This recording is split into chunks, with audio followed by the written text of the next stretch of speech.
There's a sign on Rudolf Hucker's dressing room that says, "Popped out, back next week." So the crew have decided to hold auditions to take his place at the prestigious lectern, giving the series of Bled Talks, named after his propensity for self-damage. Outside Studio 5, there's a queue of people clutching copies of the script, all muttering to themselves, rehearsing the all-important phrases, such as, "Good evening," "For the mug," "What does this button do?" "Oh, not what I thought. Oh well, no one's going to notice another scene."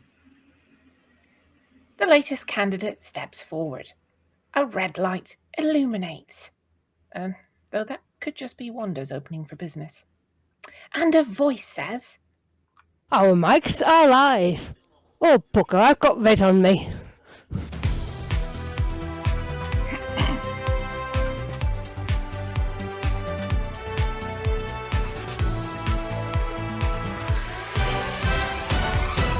Good evening on this special Green Room night. We are without Rudolf Hucker this evening, but I'm Harry Balzac and we'll bravely plough on and see if our chip bits register 10,000 sentences each during the show. It's what he would have wanted. With me tonight is a lady who could charm the hind legs off a donkey. It's the return of Wilma Fingerdoo. "Good evening, everyone. It's lovely to be back, and with Rudolph away, I get the comfy chair." Stop saying the comfy chair, all you old people. Next to Wilma is someone who'd gnaw the hind legs off a donkey and then deep fry them. It's the apology officer, Mia Harkness. Oh, thank you. I think. I would say it's nice to be back, but A, I haven't been anywhere, and B, well, I'm only here because of my community service. Moving swiftly on, it's the man who'd talk the hind legs off a donkey, then buy it a pint afterwards. It's Wank Air. No, it's not. No, it's not. It's the muted, seamless Wank Air. Yeah. You know what I did? I unmuted it and I clicked the thing going, "I'll mute it." Oh. Anyway, good evening, hirsute lip denizens of the galaxy. It is I, your lip weasel leader and spokesperson. Handlebar moustache, spokesperson. Get it? Neither did I. But please yourselves. And on the other side of Juan, the person who could wallop the hind legs off a donkey, then fricassee them in her pan. It's the wonderful Norma Snockers. Good evening, everyone. Tonight's special is Donkey Surprise. I definitely surprised that bugger when he tried to nibble my dahlias.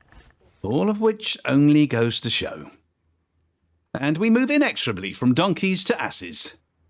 It's time for the news. Hutton School of Ninja fails to impress Ms. Velasquez.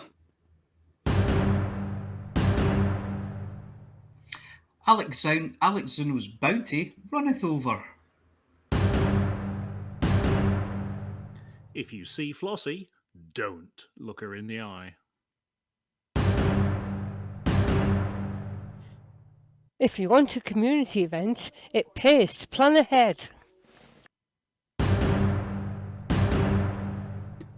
Rampay's message outrage.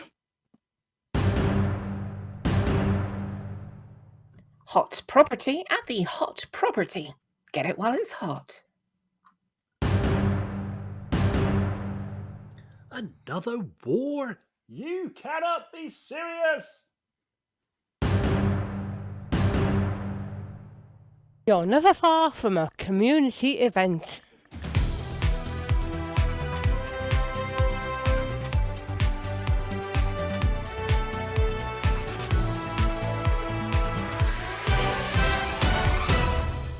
The Hutton School of Ninja has had yet another outing this week with a field trip by Commanders Rampage, Infinite Dreamer, Vantiern and Deadmeat GF. Their coursework was to accomplish a series of covert heists, managing to insert contaminants, disrupt production and generally do bad things to factions in the name of proving that they're capable of being super naughty Hutton truckers, and in the process qualifying for access to Ms. Terra Velasquez, engineer and gatekeeper for further engineers, including the ageing but enormously competent Odin Geiger. The 6 systems These 6 missions required the infiltration of a series of settlements, disabling of all alarm systems, and then the successful completion of access to industrial equipment, disrupting production on site. With a series of silenced weapons, a side order of night vision augmentations to their helmets, and a plan, the Hutton heist team scoured mission boards in an anarchic system hunting for suitable targets. With Commander Flossy acting as camera person and spare backpack for hire, just in case anything important was left lying around, the team made their way to the first base. With Commander Banter taking up an overwatch position with a silenced plasma rifle on the roof, Deadmeat and Rampage made their way to a nearby terminal with an e-breach kit, working hand in glove to avoid the security. Finding the building containing the security alarms, they discreetly made their way to the door. There were 2 options. 1. Covertly scan a passing guard, sneak in, wait till no one was watching and then turn them off. Or 2. Assassinate someone with the right security clearance, cut into the security control room and do the necessary. Being Hutton truckers, they chose option 3, which involved blasting everything in sight and running like mad before the alarms went off. Inevitable really, as a routine stop and search on Deadmeat turned up a bounty of galactic proportions, and before the guard could activate the alarm, he needed a bit of sleepy time, courtesy of some silenced weaponry. The first heist went off without a further hitch. Okay, other than one of the commanders being so mesmerised by the data port in the Agri building that despite repeated attempts to punch him out of the way, he needed ejecting from the group and then, after apologies, allowed back into the team. 5 more of these heists all completed successfully.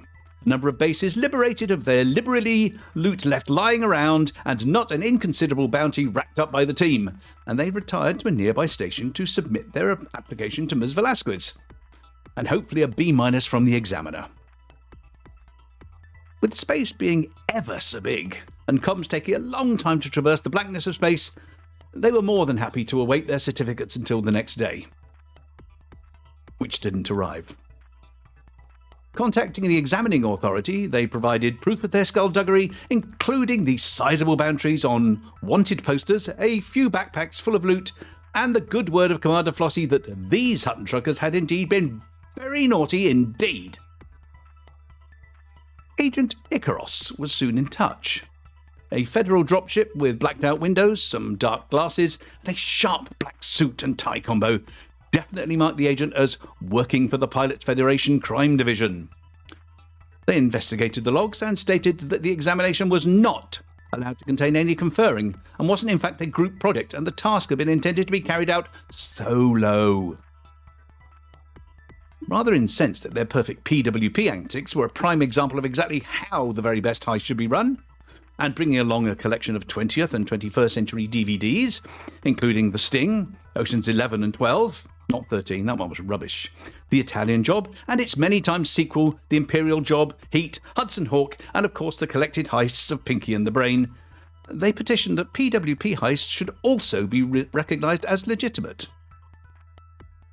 Agent Icaros studied this information from behind their dark glasses, face expressionless before confirming that these truckers had indeed been suitably naughty, and providing a letter of introduction to Ms. Velasquez, stating that, despite appearances to the contrary, filthy truckers make expert safecrackers and robbers, and should be allowed in this case to access extended engineering.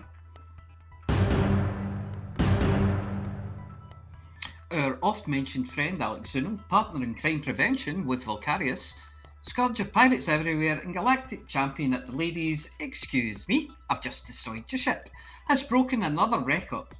That for the largest single bounty claim, and sent Intarius Fusion's hamsters into a spin, and not just because their cages are fitted with little wheels. The helper's bucket just wasn't big enough, you see. After all, who'd ever got more than 2,147,483,648 in a single claim? Who had the nerve to hang on to those lovely bounties, knowing that at any moment the ship could be destroyed and that all that hard work could go for nothing? Just so that they could create a weekly total at will, solely for the amusement and astonishment of Hutton Orbital Radio's listener. Well, Alec's 3 shredded wheat for breakfast, Zuno did. As any regular listener will know, Alec, Zuno and Volcarius have a methodology that allows them to create any total they require for bounties, and it's documented at inv.space/elegance/. Now, banish any thoughts from your disbelieving heads that this is in any way cheating. Oh no, this is hard work, dedication, and a ship engineered and kitted out just so, coupled with great skill, great determination, and a great deal of time. And remember, you can see how it's done at inv.space/hunter/. Alex, who was gracious enough to inform us as soon as she'd realised what had happened, and on Tuesday night, Antarius Fusion, working with a specially bred set of nocturnal hamsters, replaced the buckets with brand new, much bigger ones. And the message, there, she'll never overfill these. As for us, we'd never bet against the strength of will and sheer bloody-mindedness that is at the heart of trucker kind. And we can't wait to see what dizzying heights Alex reaches, or indeed, what she intends to do when she has gathered every last credit that the galaxy holds.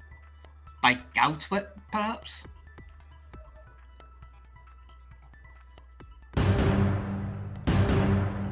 It's official. Flossy wasn't a pacifist by choice. We've always thought of Flossy as being a gentle soul, hiding from pirates and Thargoids alike, content to ship modicums of cargo from place to place or transport passengers with a cheery, "Don't forget to tip your driver" at the end of the trip. Also, we know that Flossy uses her empty heart points as a place to store her excess knitting wool and maybe, just maybe, just a small hip flask to keep out the cold. So imagine our surprise. In a recent interview, the 5 times winner of the "Me? Oh no, I never shoot anything, I haven't got any guns" award, confessed that the only reason she didn't shoot anything in her spaceship is that she's useless at shooting. Flossy admitted, in front of witnesses, that she can't do the flying equivalent of rubbing her tummy and patting her head, which is, of course, steering the ship and shouting "Die, scum!"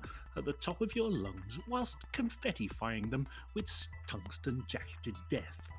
Whilst we think this is a ruse, and that watching an anonymous ship explode at a distance was not enough to satisfy her lust for blood, she needed to see the look on their faces as their vision filled with the red mist. "I am loving the ground combat," she told our reporter, whilst looking over his shoulder, eyeing an innocent scientist that was rumoured to be in possession of a Class 3 ID, quietly unshouldering her rocket launcher and slipping off the safety. "We hear rumours that no settlement is safe anymore, and that you're carrying a power regulator at night at your peril. Base personnel have refused to hang around on street corners any longer to offer missions, and whilst Flossy strides down the central avenue, all that can be heard is the opening of storage lockers and cries of 'Get your own, she's coming!' before the locker doors slam shut, and in the silence there's just the sound of tumbleweed, the occasional whimper, and the reassuring clack of another rocket round being chambered."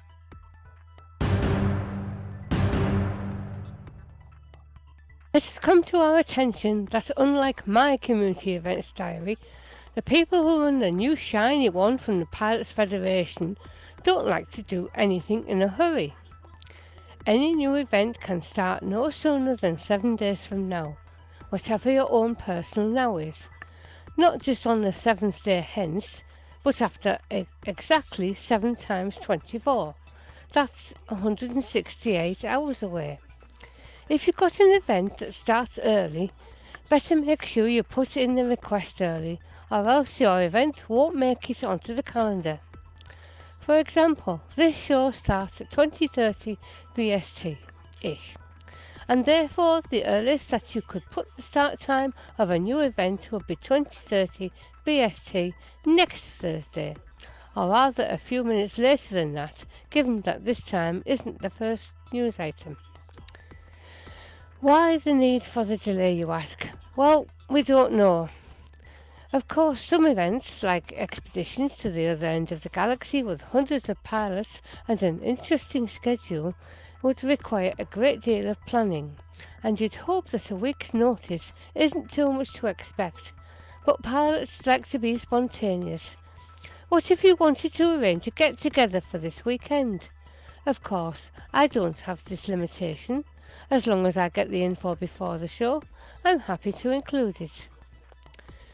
We suspect that the Pilots Federation are being cautious, giving themselves time to review events before they take place.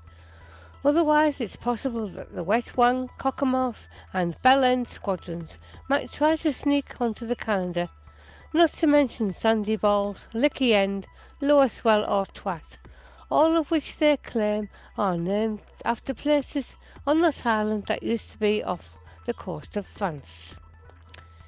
It's possible, of course, that the person who has to transcribe the details from the request form onto the pretty calendar has run out of the right colour ink, or is trying to check the spelling of the long words.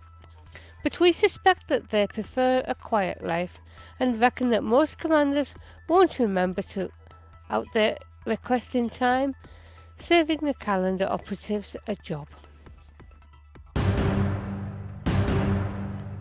Pretty poor Rampage. He's not the first person to go a bit red in the face for getting caught having a cucumber in the wrong place, and we're sure he won't be the last. But we're assured that this is not as embarrassing as the famous incident that involved a gerbil, a space vacuum and a Mint McStiffy, with a pilot who wants to remain anonymous, and of course would never reveal his name, just as long as the payments keep coming in. Anyway, Rampage.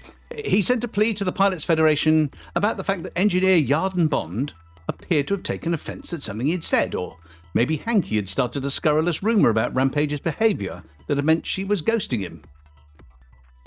Suspicious about possible euphemisms in Rampage's message, such as, "I'm hoping you could have a word, please, and ask her to open her doors again," and "tell her I promise not to mention my suggestions for engineering the Dominator suit," the terribly nice person at the Pilots Federation, Commander Luna, asked for clarification, and became somewhat flustered when Rampage mentioned that he'd also lost access to Odin Geiger, he works behind the counter, tish, and that, and I quote, "I can't screw them," and then sent unsolicited pics to poor Luna. Security forces, including several unfed Momus Box Spaniels, were dispatched to Rampage's dungeon, or ship as he pretends it's called, to apprehend the libertine before he could infect anyone with his wanton ways, or indeed any intimately transmitted diseases that he might be harbouring. As his airlock door was forcibly opened in a direction that the designers never intended, using the big key, the authorities found a nervous Rampage squeaking, "It wasn't me, it wasn't me," and attempting to show his datapad, which showed that the message should have read "blocked" instead of "shag," and blaming his auto cucumber. Apparently this is a spelling correction option, not a vegetable that's used in roleplay by greengrocer fetishists. Eventually, after several cups of calming tea that Rampage swore was chamomile, and some interestingly flavoured brownies, the authorities departed to leave Rampage looking desperately for some snacks, and wondering who'd sneaked the Docker's spell checker onto his phone.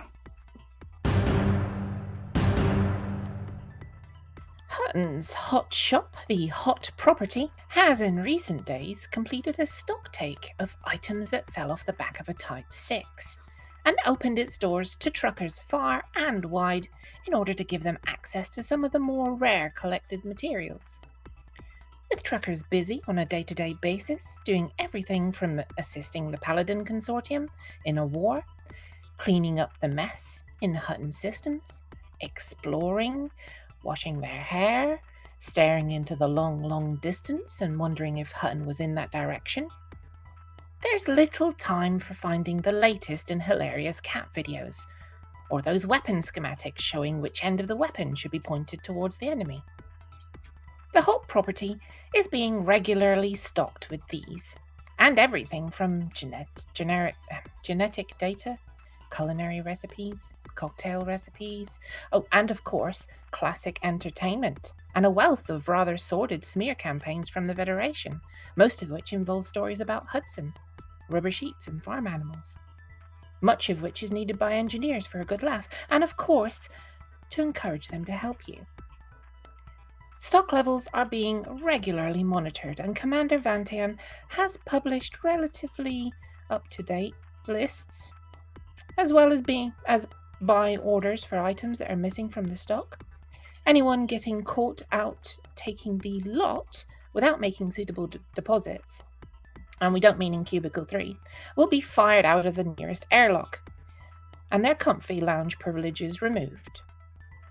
There will be regular buy days set up over the forthcoming weeks, and all items will be placed in the wanted section, and Hutton truckers will be encouraged to do the full womble and drop off the things that they just find lying around the place for collection by future wombles, Hutton truckers. The hot property, if you want it, we have it. Pop by, have a browse, and remember there's a handy outfitter on the carrier to help you add that little bit of boom to your stick and a little bit more oomph in your personal shield. Current location is in the Ayabulu, and updates will be posted regularly in Hutton's Discord and Galbook pages. There are some things that are comfortably reassuring, indicators that all is well and normal in the galaxy. Political strife and skullduggery in the Federation, Hanky and Rampage's hot and cold bromance, and yet another war with Sirius Corporation in Avik. Elsewhere, 5 systems are below 40%, but more on those stories coming up. On the back of 4 wars in 4 weeks and a pirate attack to top it all off last week, we find once again that we're at war with the Sirius Corporation in Avik, leaving it on only 33%. Some folks just don't learn, do they? You know the drill, folks. Today was day 1, so let's get this thing wrapped up quickly and show Lee Yong-ri once again that Avik wants to stay Hutton. For a pleasant change, Barnard's Star isn't our worst performing system, dragging itself up to the heady heights of 36%, the highest it's been for some time. As usual, a third of the system's influence has been tied up in an election that concluded today, and 2 other factions are suffering outbreaks, so all the influence is on the table, and there's an opportunity for improvement. The 2 Epsilons, Indy and Eridani, are slowly recovering on 38 and 39% respectively. Joining Epsilon Eridani on 39% is Ross 671. Wolf 359, with 2 wars and a bust faction, has managed to drag itself on to 40. The outbreak in our newest system, Wolf 562, was cleared quickly in 3 days, so well done to the truckers that assisted in that. Last week, if you recall, Operation Jump to a Dump expanded us into the Arcadia system. Gleefully, we observed that we were losing 2-0 and unfortunately took our eye off the system for a few days. When we looked again, we had an "oh bugger" moment when noticing that Hutton were 3-2 up. Despite intervention from a number of truckers, it was too little too late and Hutton had won the war 4-3 to stay in the system. At the overachieving end of the Hutton systems table, we have 4 systems above 60% and none over 70. Priorities this week are, if you want to truck something, boost influence in Barnard's Star and in the Epsilons. If you want to shoot something, win the war against Sirius in Avik.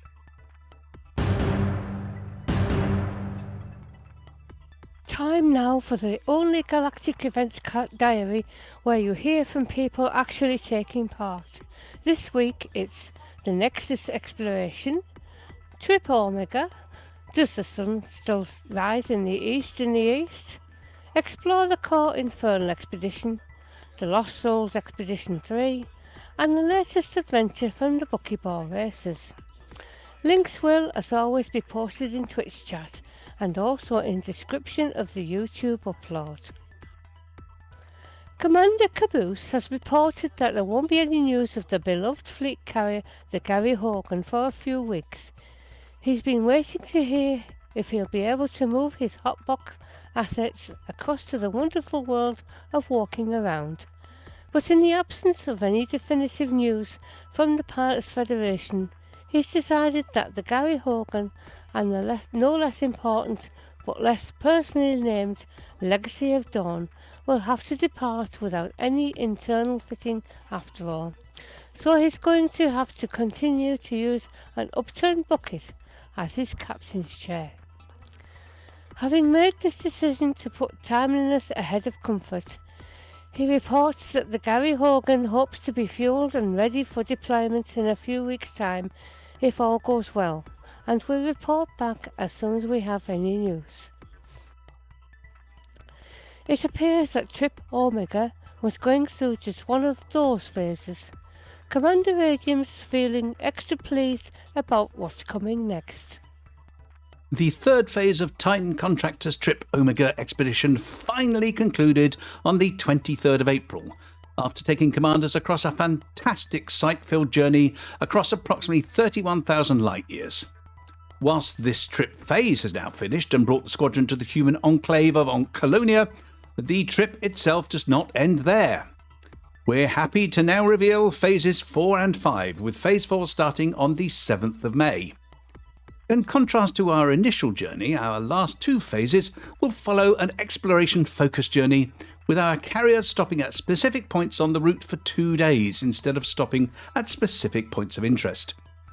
Upon concluding phase 4, we'll reach Sagittarius A star, giving commanders many opportunities to explore uncharted surroundings and make their own discoveries. On the 14th of May, Phase 5 will encompass our return journey, visiting many beautiful nebulas on our way back to the bubble. We're excited to see what our commanders make of this journey so far. For more information, check out our website, join our Discord, and follow us on Twitter at @con_feed. Fly safe. Commander the Presence has decided to share the love and put one of the other expedition members under the spotlight. And so Commander the Huntsman has been asked to stand in front of the class and tell us what he's been up to in the Does the Sun Still Rise in the East, Week 7. My expedition was nearly brought to an end this week due to the hunt for the elusive Concha 2. In the bag and parked atop a huge escarpment, I spied the third perched on the edge of a cliff. I stepped too far and suddenly I was plummeting down the near vertical cliff face. Even with the planet 0.1G, the urgent jumps and boosts from my suit did little except deplete power. Each scramble was met with a greater drop down until I reached the bottom 2k vertically from my SRV. Not a problem, I thought smugly, recalled my ship, Cat Certa, only to watch as she flew overhead and landed next to my SRV. Okay, plan B. The next 20 minutes were spent skirting the base of the escarpment, looking for a way up. Eventually, I reached a split in the canyon. Left was towards my SRV, right was away but looked more promising. I gambled and took the right branch. A few minutes later, and the canyon wall showed signs of promise. With my suit power now below 35%, I gritted my teeth and began the climb. And climb. All the time watching my suit power drop. After what seemed like forever, I reached the summit, and there in the far distance, I could make out the tail of my ship. However, my gamble had only half paid off. Yes, I was up, but on the wrong side of the gorge. With no choice, I backed up, ran and jumped, boosting like crazy over the huge drop. I was short and hit the side of the canyon wall, but after a Herculean effort, scrambled up and sprinted to my SRV, reaching it with just 5% suit power. And of course, I still needed that damn third Concha. Surrounded by stars, and it appears much fun, Commander Infernal Moose has news of their exciting adventures. It's been an absolutely amazing week on the Explore the Core Infernal expedition.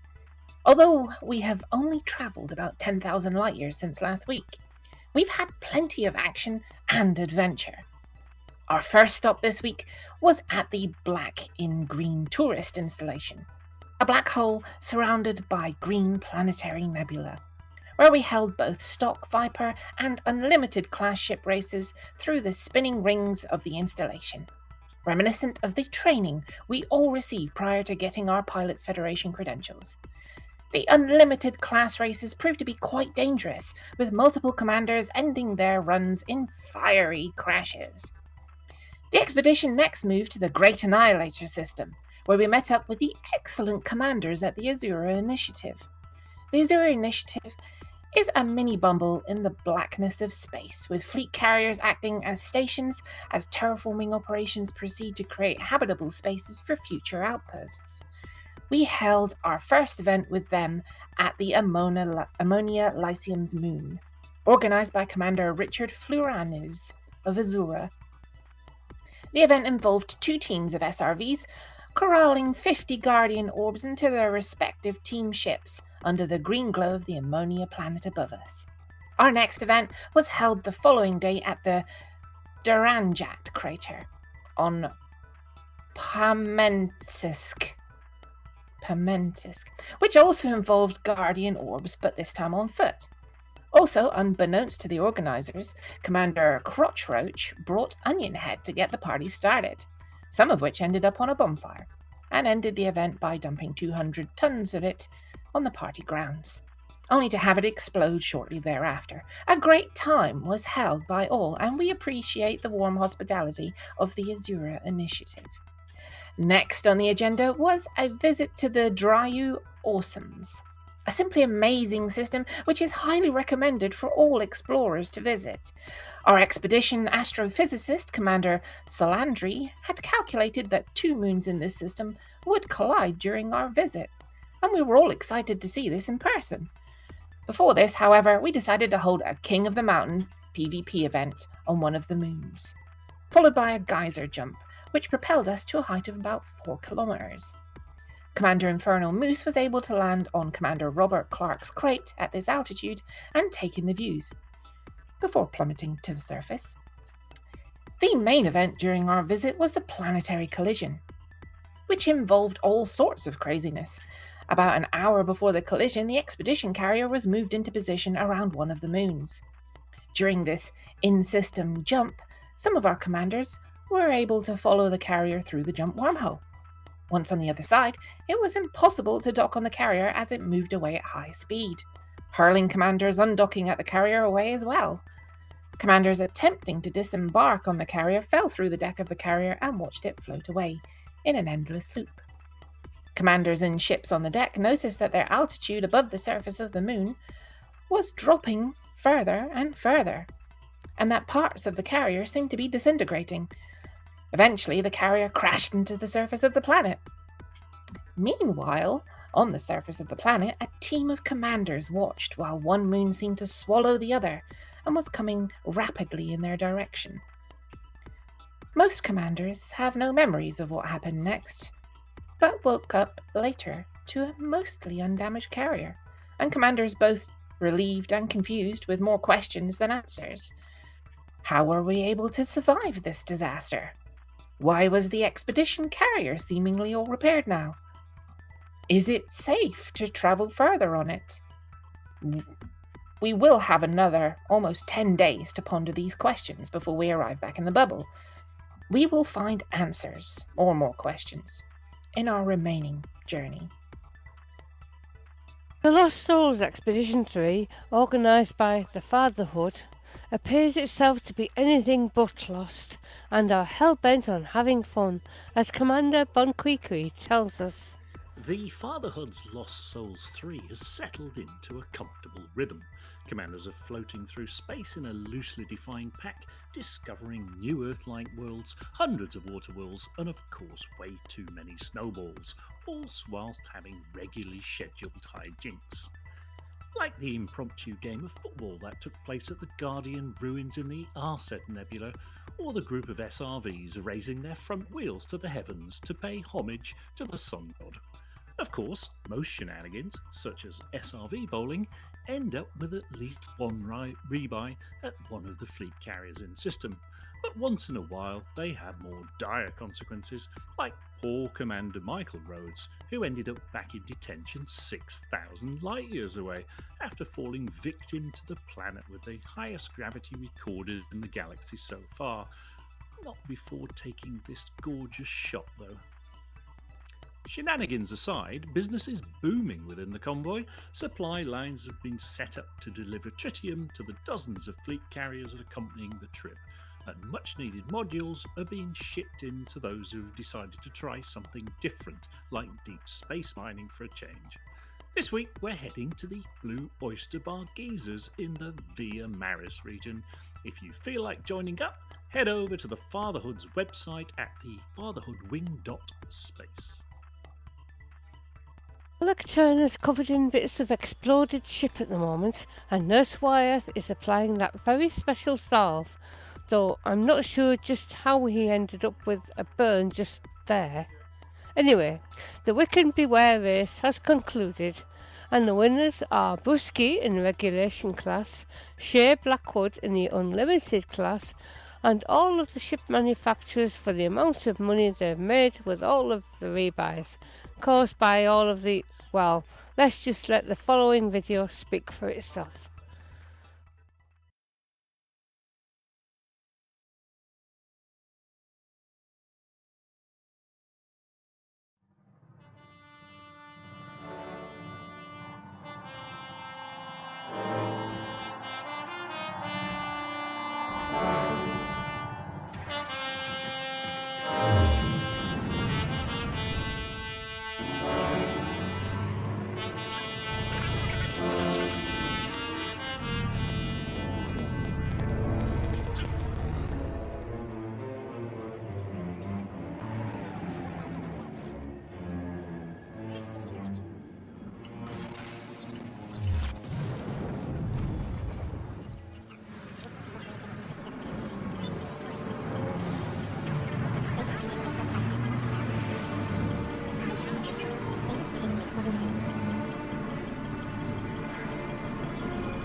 This guy's coming after me.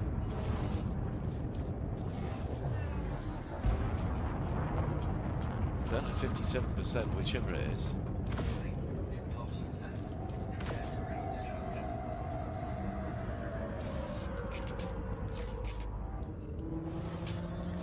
I can't believe I'm going to have to do this.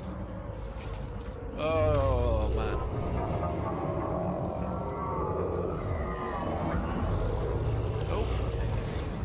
Ah, there we have it. End of run.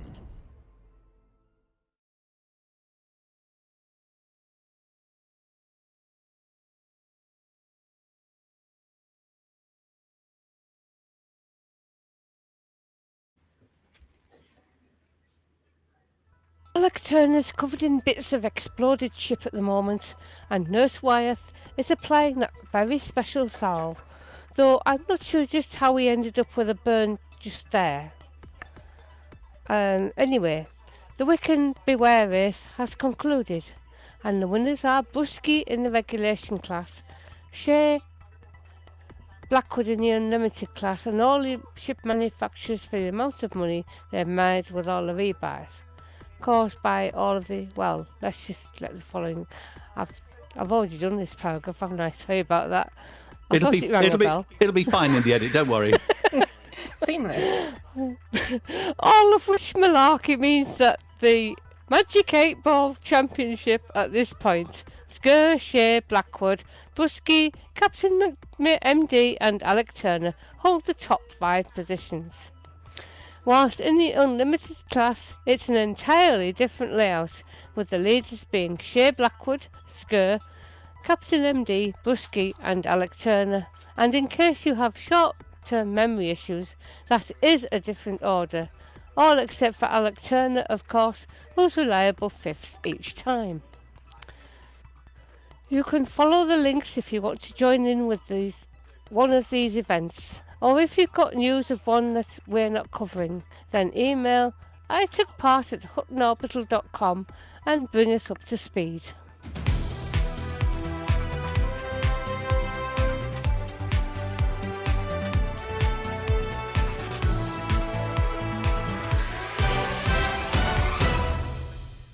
And we're back, sort of. I blame the COVID. Yeah, you're not well, Helen. That's all right. It's when you get to a certain age, you start repeating yourself. There are many of us who are not well. That's quite a broad definition. At least Helen's had a test to prove it. Yes. Yeah. Yeah. Well done for managing to keep your coughing down from not doing it when your mic was live. Well done, Helen.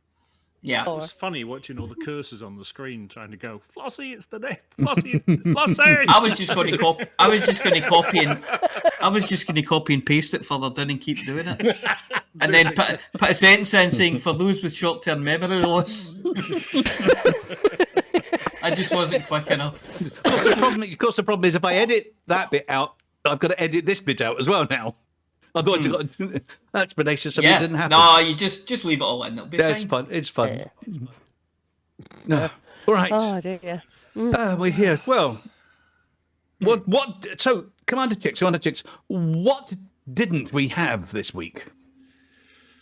COVID. Oh, no, we had that. Flossy had that. Give me a clue. Give me a clue. Was it something that normally happens on a Thursday afternoon? Fargo did It that. has done the last few weeks. Definitely an app. Yeah, started well.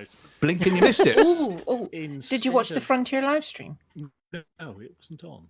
Oh. This is how the detective catches you out. You see, the detective was. Oh no, I was watching the Frontier live stream. There was no Frontier live stream. You are the killer. Yeah. So, for those who haven't put in enough viewing time in the past few weeks, in April to get your purple stuff, you would have lost out. But then again, if you haven't got a full set of purple stuff, what on earth have you been doing all this time? A 40 stretch? Well, I've been doing a new character, so I might actually have to tune in and get some. I've got a new commander, so that might be worth it for me if they ever come back. They always have the purple stuff. Yeah, the purple stuff it racks up quite quickly as well, doesn't it? Purple is the Twitch colour. Yeah. And for those people who want to ask him why they can't get Twitch drops on YouTube, it's because it's yourself. YouTube. Blue is in the name. Twitch drops.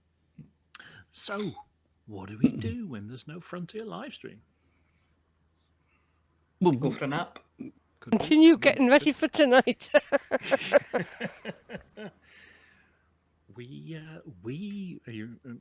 Harry's jumping at a bit. We mentioned space stuff. Space stuff? Space stuff? Space stuff? Yes, and my Stream Deck is not behaving. So right, let's keep saying space stuff until he gets it picked up. It's not going to stuff. I'm going to improvise. Space stuff. I'm improvising. Soon, the James Webb Death Star will be fully operational. That was really good. I was impressed by that. I just got chills. Saw Graham Garden do it once with pint mug. Yes. So thank you, Darth. The James Webb Space Telescope is in its 7th and final stage of testing, commissioning, adjusting. Little Miri, the thing that was made in Didcot, or assembled in Didcot anyway, is now under 7 Kelvin. So that's cold. That's really cold. You'd want a scarf and at least a sweater and your big coat for 7 Kelvin probably. Final mirror alignment for all the other instruments and all the big mirror, the 18 segment mirror. Yeah. The aim was to get all of those segments down to 50 Kelvin, and at the moment they vary between 29 and 54. It's quite a lot, I thought. 29 Kelvin. That's well under target. So I think the ones nearest to the heat shield are a bit warmer because some warm from the sun does get through it. Yeah, very little. yeah, that would make sense. So can't wait. June maybe. Amazing pictures coming soon. TM. Yes. And So- everything seems to be going well too, doesn't it? Yes, suspiciously well. Yes. I'm ready. This worked in rehearsal. Now I get the damn was button a- working. It was a rehearsal. When did that start? What rehearsal? My Rehearsal start. I was rehearsing by myself. Oh, okay, yeah. Yeah, Is that What are we been- rehearsing? yeah. But No, button apparently pushing. there's a rehearsal for the show. Did you know? No. I When didn't did we know. start having rehearsals? That's a new one in me. I'm saying Yeah, haven't they? No, not with the script or anything like. I'm just. Well, all right. So I'm sitting in a room by myself, talking to myself. All right. Just say it's a rehearsal. Mm-hmm. Yeah. Right, yeah. Okay. Did anyone hear a whooshing noise at about 2:45 Elite Dangerous time this morning? It wasn't me. I hear lots of whooshing noises. There's buses outside and they're working on the railway. Well, unusual, because if you did, because of course, in space, no one can hear you whoosh by, except of course. Yeah. I love looking over my shoulder in VR, watching stars and ring planets rumble by. You know, that rumbling sound. Why does it do that? Anyway, as we know here at Hutton Radio, only deadlines whoosh by, which sometimes explains the state of the script. Anyway, Sometimes. asteroid, the eloquently named asteroid 418135-2008 AG33. Oh, that bastard. That one, yeah. No, not AG32, AG33. Oh, AG33. Sorry. the new one. I take it all back. Whooshed by. Well, it was discovered in 2008. Whooshed by about 2 million miles away. So that's about 8 times the Earth-Moon distance. So it's pretty close when you're going at 10 kilometers a second. And this thing's about half a kilometre across. So what's that in double-decker buses? Some. That's lots, Some. isn't it? That's a lot. Yeah, it's or is quite it a lot of bananas? double-decker. More bananas. There'll be more bananas. Well, It's lots of I bananas. did watch the Or is sky it- at night the other week, and they had something measured in. They had an asteroid that had been measured in giraffes, Giraffes. and I believe there was one that had crashed the Earth that had been half a giraffe. Oh, I don't like it when they use the new maths. Yeah. Or is it Titanics? Oh, Titanics would be good. Yeah. Olympic-sized swimming pools, maybe? How many Titanics would there be for half a kilometre? Or Not many. Titanic, 800 foot, 900 foot long? What's that? Is that 300 metres? 300 metres. Yeah, it's about 300 It's metres. about 1.5 Titanics. But then Yeah. again, it's round, whereas Titanic was kind of long and... Not for long. Yeah. Yeah. It became very tall and very squat for a while. yeah. Yeah. But anyway... Then it just- kind of split in two. Yes. yes. Yeah, come back, Jack, as she shoves him under the water. And the band Yeah, played on. it's a bit where she put her foot on his head. That was too much. Anyway, if you didn't hear it whoosh by, just in case you missed it, there's another one about the same size, but twice as far away, so you'll have to listen a bit harder. Mm-hmm. Just after midnight on the 9th of May. What's that one called? Well, I don't know. If you click that Oh, link God, do in the your script, research. If you click that link in the script there, you can tell us. Oh, then I have to look at the script. Why don't you post it? Yeah, go chicks.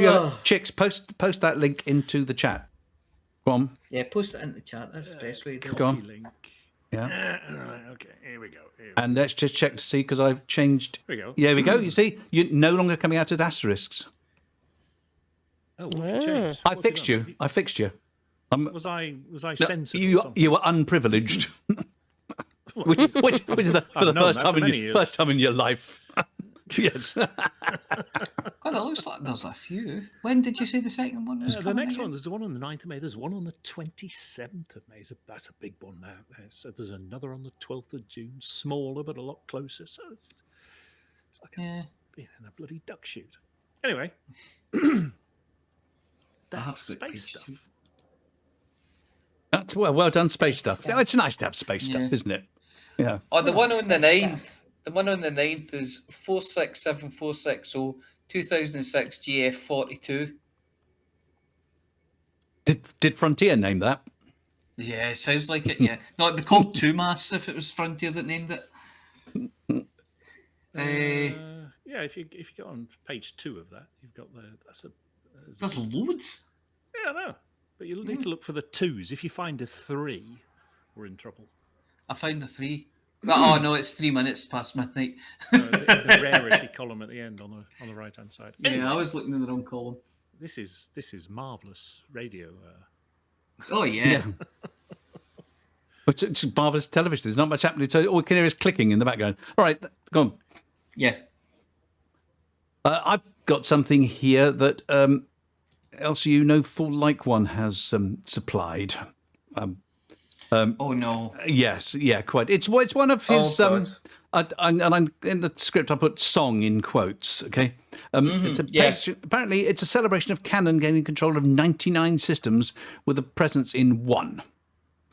LCU does apologise for the appearance of anti-Hutton Radio sentiment at one point. He said, "I obviously didn't mean it. I put it in rhyme structure, of course, but in an LCU voice." That was a pretty good LCU. That was a pretty good LCU. You know, It's not. get it all wound up. As good as his Darth Vader.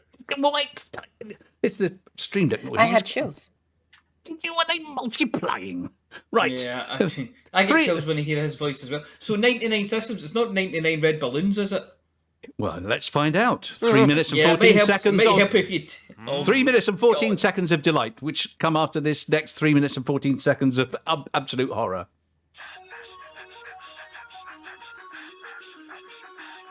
If you're having faction problems, I feel bad for you, son. We've got 99 systems that are present in one. Hit me!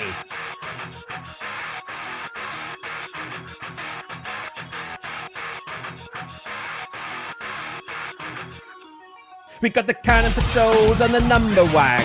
Foes want to make sure my escape pod explodes. Critics that say cannon scientists act not flow out from variety, stupid. What type of factor though, if you grew up with black holes in your neighbourhood? You'd celebrate the minute you was getting good. I'm like, bah, critics, you can kiss my whole black hole. If you don't like my lyrics, you can press fast forward. Got a beef with Hutton Radio, don't play the show. They don't play my hits, well I don't give a monkey so. Science mags try and use my scientific ass, or advertisers can give them more cash for ads. I don't know what you take us at, or understand intelligence of cannon had. From rags to riches, spacer I ain't done. We've got 99 systems that are present in one. Hit me! 99 systems and a presence in one. If you're having faction problems, I feel bad for you. So we've got 99 systems and a presence in one. Hit me!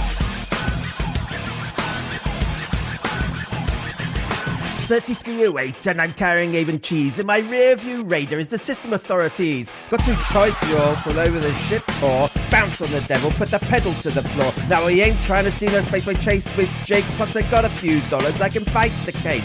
So I pull up out of Super Cruise and conceal my load. I heard some, do you know why I'm stopping you? So I'm an elderly scientist, so I rem lock slow. Do I look like a mind reader, sir? I don't know. Am I under arrest or should I guess some more? Well, you're doing 105 in a no-fire zone.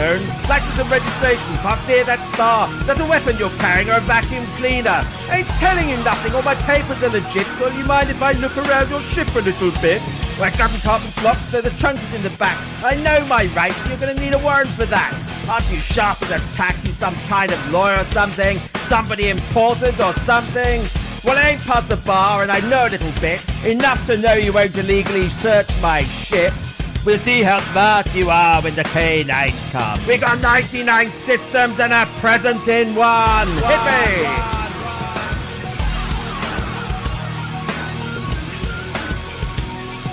99 systems and a presence in one. If you're having faction problems, I feel bad for you, son. We've got 99 systems and a presence in one. Hit me! 99 systems and a presence in one. 99 systems and a presence in one. 99 systems and a presence in one. 99 systems. If you're having faction problems, I feel bad for you, son. We've got 99 systems and a presence in one. 99 systems and a presence in one. 99 systems and a presence in one. What, 100? What do you mean 100? I just written this whole bloody song. Oh, for goodness sake. It's supposed to be 99.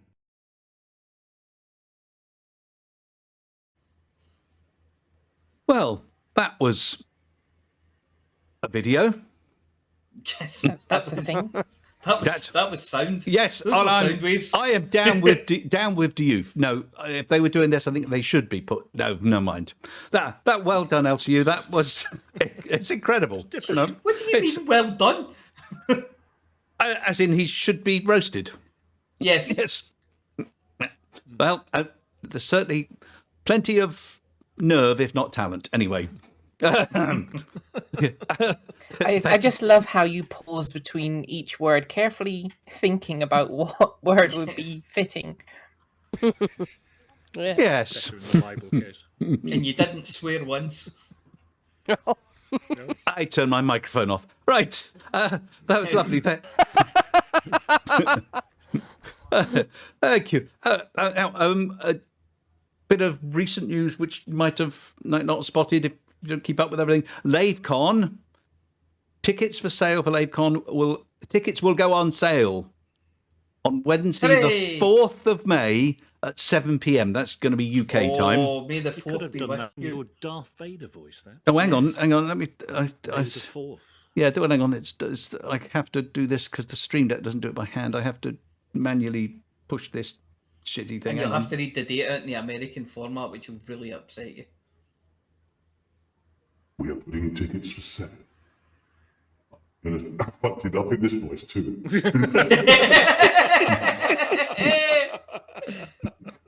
We're putting tickets on sale for BigCon 2022 on Wednesday, 4th of May, 7 p.m.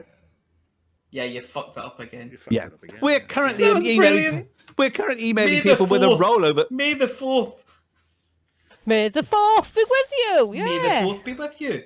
But I did it in American Star Wars format. Day. I did it in American Yeah, Star format. Wars. Yeah. No, you didn't. 4th of May. May the 4th. Yeah, you did. Yeah, Fuck yeah. it. Okay. Yeah, all right. Yeah, fine. we're If I turned off the gas. yeah. Why could you? Yeah, no, because I've got to put my head in it in the oven Now later. we can't We're- do dates and reading. we are currently do it. emailing people with a rollover booking to ask for their preference of attending or a refund. Please wait to receive this email before contacting us about your booking, as a "will you just fuck off" often offends. We will get to you as soon as we can. Don't call us, we'll call Part of you. that last bit may have been inserted by me. The ticket prices are changing slightly as a result of the new venue. Mm-hmm. Yeah. You now have to pay in Quatloos. Well, will the prices be going up? Are they higher Almost or certainly. lower? No, I think it's from that I would imagine that it's going up, but not by a silly amount, or it may go down. We'll have to Well, see. it may go up by a silly amount. We just don't know. How much interest on all that money over 2 years? Well, have you put I in bet most 2 accounts? It's pence. pretty, yes, yeah. It's not very much. So at least that's good. Well, at least we know when the tickets are going on sale, and Karen does assure us, because there are many more rooms at the place they've picked for this year, they shouldn't sell out in the time they usually do, because I find most years the first tranche of tickets go in about 30 minutes. But I don't think that'll be happening this time. 10 seconds, you mean. Sure. Yeah. Yeah. By the time you've told somebody there's tickets, there aren't any.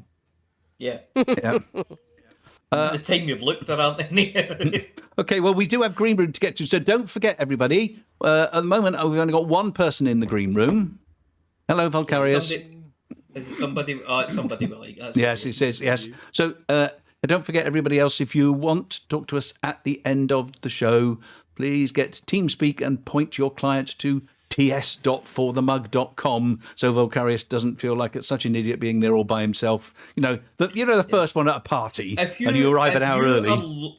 If you're lonely and desperate to speak to another, let's say, human being, Well, Volcarius is there, so yes. about who that, and you're not fussy about who that person is, come and talk to us. Yep. Oh, Litho's gone in there now. Well Somebody done. else to Well eat done, all Jim. the There you peanuts go, before we yeah. get there.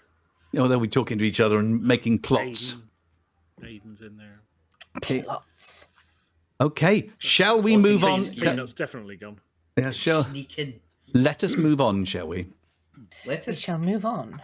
So now that the existential dread has taken all your minds off to there being no Frontier live stream this week, it's time now to go over to Flossy with the CG News. But before that, we've got just enough time for this week's riddle. I mean, yes, I'm doing a riddle. Okay. Everyone except Mia, shout out when you've deciphered it. Oh, come on. Everyone except Mia. Mia, you're not allowed to shout out. Ah, bollocks. My first is in awful, but not in huff.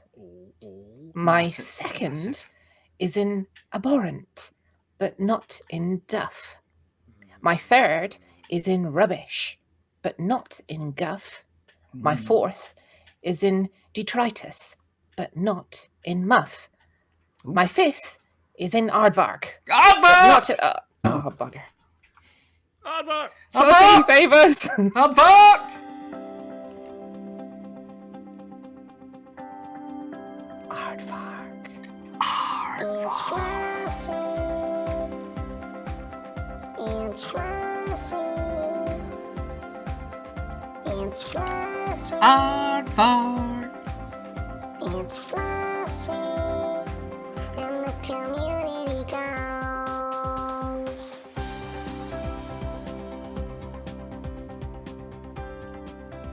Hello, Flossy here with this week's Community Goals News. There were no CGs last week, so nothing to report there. This week we have not one, not two, not even three, but 4 new CGs. 3 of them are involving the Thargoids. Support Allied or Federal or Imperial anti-Xeno efforts in Duldeo, Sosong and Novas. Commodore Morag Halloran, who coordinates Salvation's military forces, broadcast this message on public channels. Salvation has started construction on 3 anti-Xeno superweapons to expunge the latest Thargoid infestation. He estimates 2 more weeks before these devices become operational. Until that time, it is vital that we keep the Thargoids at bay to minimise civilian casualties. The Alliance is offering bounties on Thargoid vessels in the Didio system. The Anti-Xeno Task Force of the Alliance Defence Force is part of a joint operation to buy time for the superweapons to be completed. This includes rewarding independent pilots for defending the Didio system. Commanders can hand in combat bonds for Thargoid kills until the 12th of May 3308 at the megaship Plymouth Howl in the Shanye system. The Federation is offering bounties on Thargoid vessels in the Sosong system.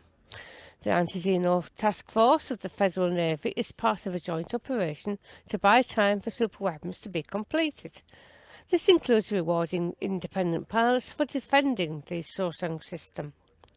Commanders can hand in combat bonds for Thargoid kills until the 12th of May at Hutton Orbital in the Lishima system. The Empire is offering bounties on Thargoid vessels in the Novas system. The Anti-Xeno Task Force of the Imperial Navy is part of a joint operation to buy time for the superweapons to be completed, including rewarding independent pilots for defending the Novas system. Commanders can hand in combat bonds for Thargoid kills, combat bonds for Thargoid kills until the 12th of May 3208 at Nuslin Wollard settlement in the Zlota system. Jade Sanderlin, a reporter for Vox Galactica, has been granted permission to interview the admirals in command of the task forces. Her conversation with Admiral Rachel Ziegler is being broadcast by the flagship Salos Charm in Didio. That with Admiral Maxton Price is being broadcast by the flagship FNS Amphion in Sosong, and with Admiral Henry Paul Atherton is being broadcast by the flagship INV Succession in Novas. All 3 will be syndicated via news feeds. The campaign begins on the 28th of April and will run until the 12th of May. So that's 2 full weeks. To earn rewards, you must sign up as an active participant before handing in Pilots Federation combat bonds at Plymouth Howl in the Chang'e system, Hutton Orbital in the llama system, or Nuslane Volard settlement in the Zilota system. Sirius Corp Humanitarian Campaign for Didio. Sirius Corporation has organised humanitarian support for the Didio system, which is under attack by Thargoid vessels. The Alliance Defence Fleet is currently combating the Thargoid threat in Didio under the command of Admiral Rachel Ziegler. Admiral Nicholas Glass, who acts as a liaison between the Megacorp and the Alliance Defence Force, provided details of this campaign. With the Strategic Defence Pact yet to be ratified, the Council of Admirals has not approved the deployment of Sirius Navy ships as part of an allied fleet. However, Sirius Corporation is keen to show its commitment to helping the Alliance, and will do so by supplying vital resources to the Didio system's besieged population. Large quantities of basic medicines, evacuation shelters and food cartridges are urgently required. These can be delivered to Chariot of Rear in the Lisi system, from where they will be delivered to Didio in military convoys. A joint operation between the superpowers is currently underway in Didio, Novas and Sosong to counter recent Thargoid invasions.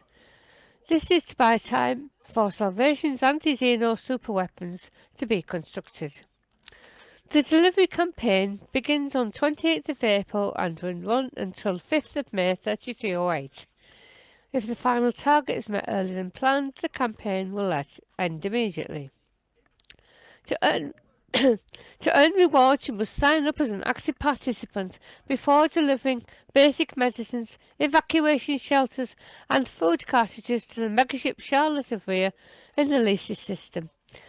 And that's it for this week's CG News. Flossy told you what to do.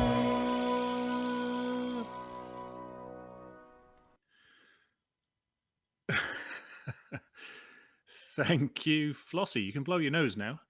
Sorry about that.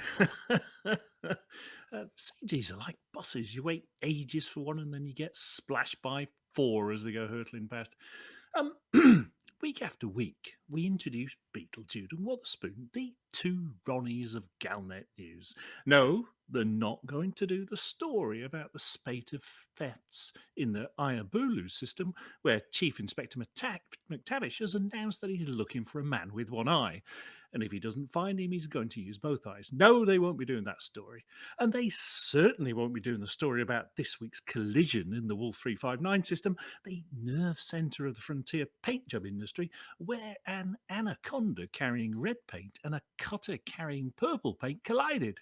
It's believed that both crews have been marooned. Anyway, here's the funny one and the other one.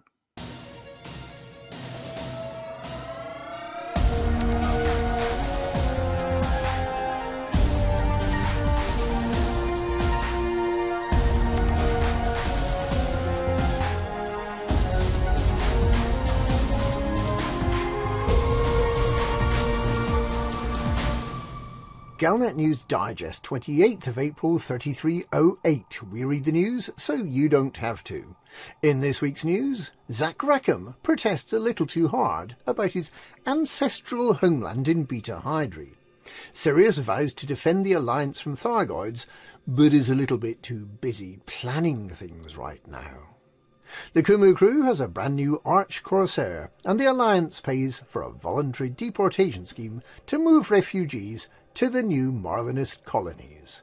And not a word about damaged starports.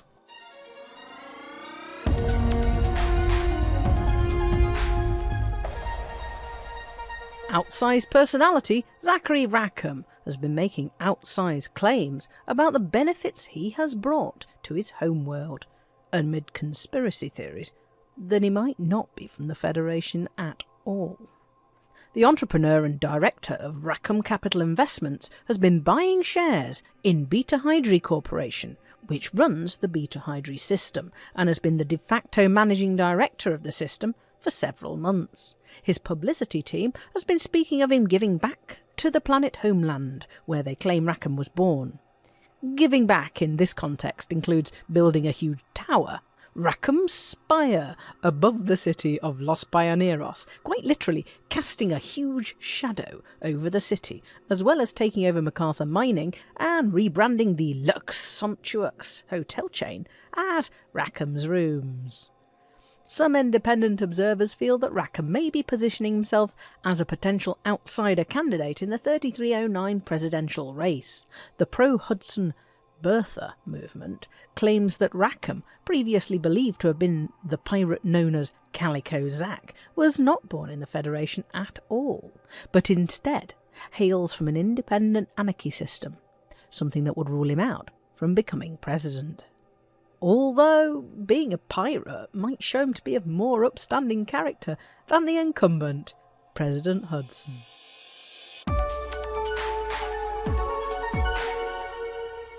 After Sirius failed to prevent the attack on Didio, and after the Alliance chose a non-Sirius admiral to lead the response, the corporation has insisted that it's right in choosing to leave the Alliance to handle the tactical aspects of dealing with the actual Thargoid attack on one of its systems, while Sirius holds meetings about the long-term strategy and encourages Alliance fighters to work for Salvation instead. Didio was invaded by Thargoids last Thursday, along with the Imperial Novas and the Federal Sosong systems. There are indications that the Thargoids had intended to attack starports in each of the three systems, but that something went wrong with the Thargoids' caustic weaponry. The Thargoid High Command has its embarrassment at the mix-up, and Tharg the Mighty has vowed to come back to do the job properly later this week. Despite this advance notice, there seems to be no desire for preemptively evacuating the stations in the three systems.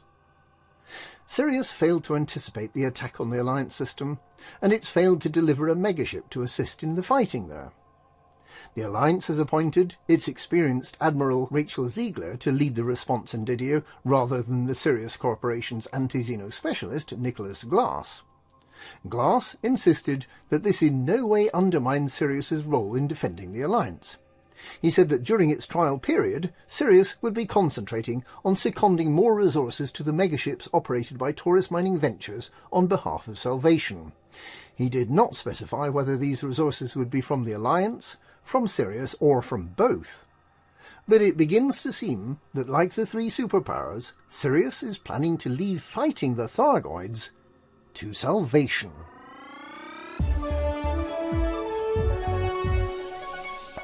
The sovereign ruler of the Kumo nation, Archon Delane, has appointed the son of Soulless Salamanca to the inner circle of the Kumo Council. Formed of so-called corsairs, the Kumo Council jointly rules over the pirate kingdom of the Pegasi sector, using a system of delegated responsibility that allows pirating to be achieved in an ergonomic and cost-effective manner, thus ensuring the best possible capital returns for shareholders.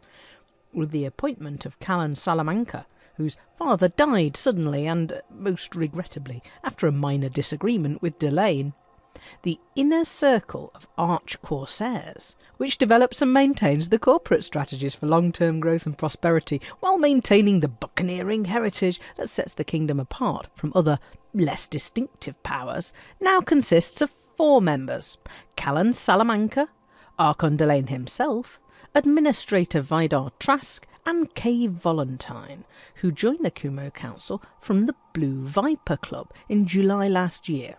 Valentine was instrumental in negotiating a working relationship between the Dredger clan and Delane's Kumo Council, one which has prospered on the production and distribution of Onionhead Gamma strain.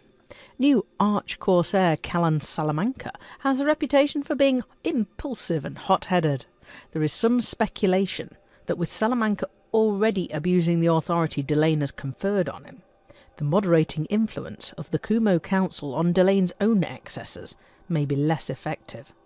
It is unclear at this stage what effect, if any, this will have on the pirate kingdom.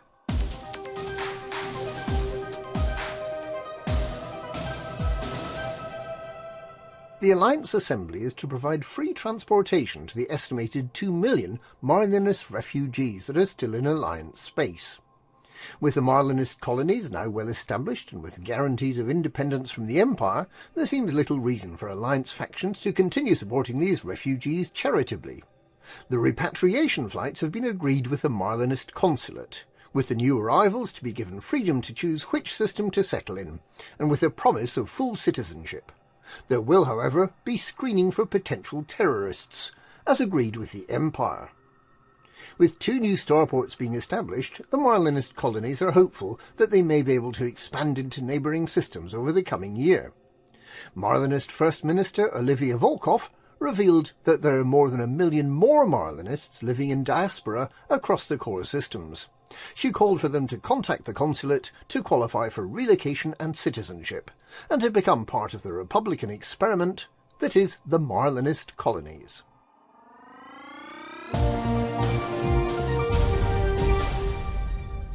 As 2 starports are attacked by Thargoids, the superpowers have admitted their defence against the Thargoids is merely buying time for Salvation to develop his newest superweapon, and Sirius has appealed for humanitarian aid while it awaits permission to engage the Thargoids.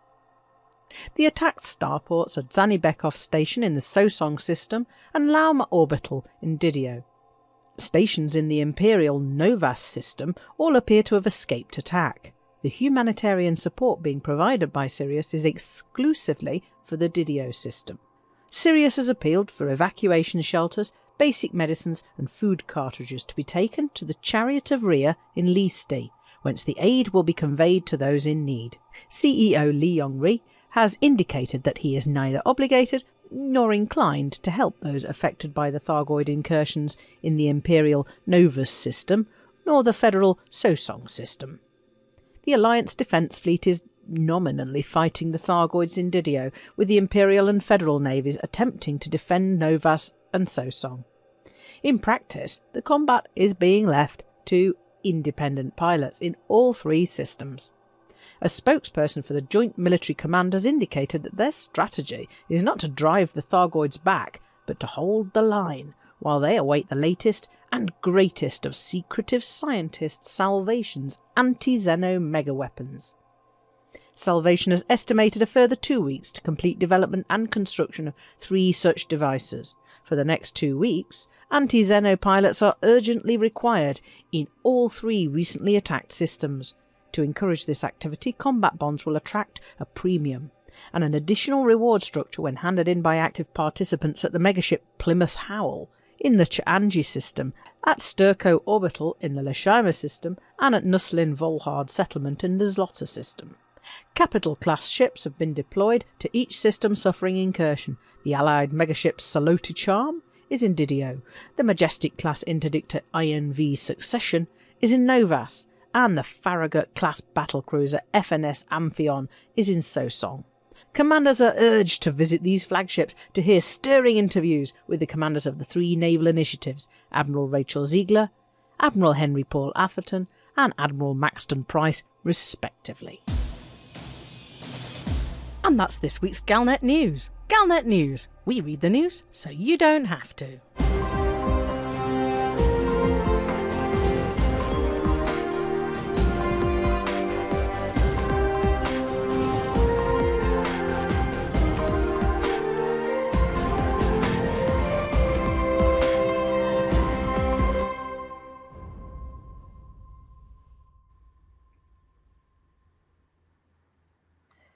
Thank you, Commanders Beetlejude and Wotherspoon.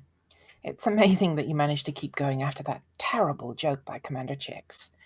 All we can hope is that these supermarkets put their Christmas stock in. Stock in, not stocking. What are you, 5? It's so we can get a new set of jokes from the crackers. And talking of crackers, it's time for someone who apparently fits that description completely, because she's a little cracker. not because she's a little crackers. If you see what I mean. Anyway, it's over to Mia Harkness with the Hutton Helper results.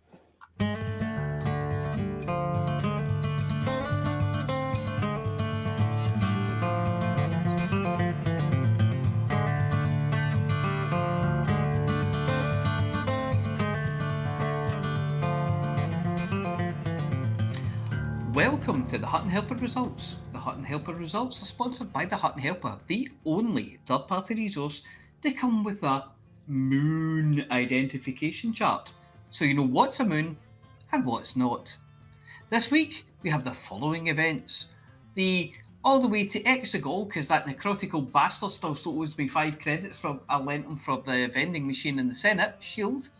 The selling scrap to Unkarplut Cup Winners' Cup. The about half an hour for the Kessel Run challenge. The Bring Me the Head of Jar Jar Binks Deja Vu Trophy. The Battle for Endor Ewok Cannon at the Ready Survival Challenge. The Roadieing for the Mos Eisley Cantina Band Extravaganza. So, always travel in single file to hide your numbers, don't overfeed the Rancor, and watch out for astromech droids with tea trays. This week's Hutton Helper results are: Cometborn jumped 85,000 light years to come first in distance travelled. Border Reaver sold 40,000 tonnes of goodies. Top mission runner is me on my new Odyssey account with 463 Splitter. I'm a filthy splitter, everybody. With 463 mission points. Alec Zuno handed in 2,147,147,000. So that's 2,147,483,605 credits worth of bounties. If you were listening, then you know why. If you weren't listening, well, then you'll never know.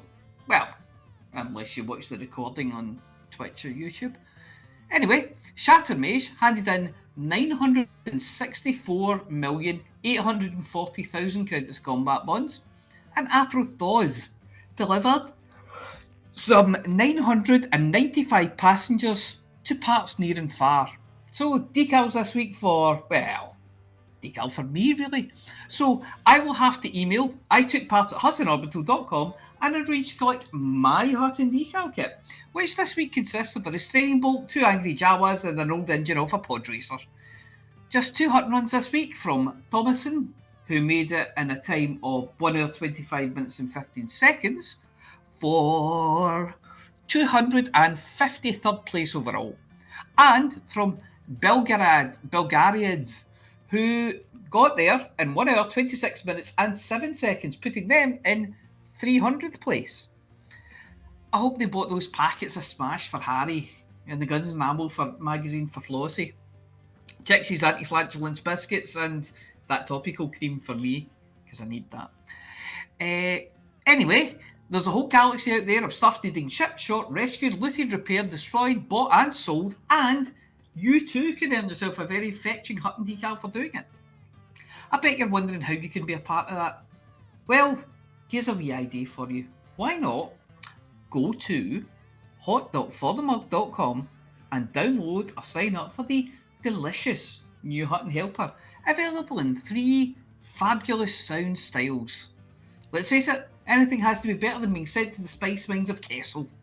Anyway, that's it for this week. Back to Studio 5.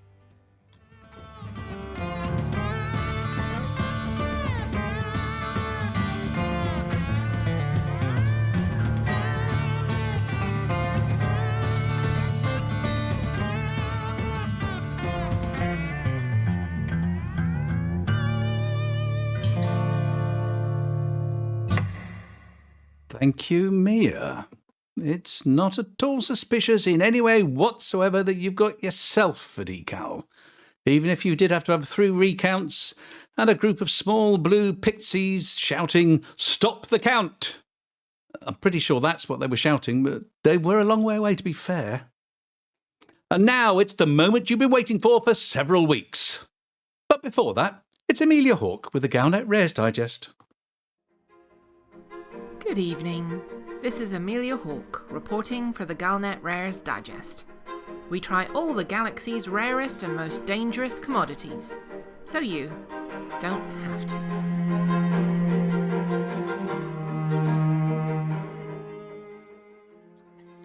Feeding humanity, as it has expanded through the galaxy, has been a challenge, both in terms of making sure there's enough out there to keep everyone well fed, and in terms of the supply lines to far-flung locations where human edible food might be less plentiful from the natural environments.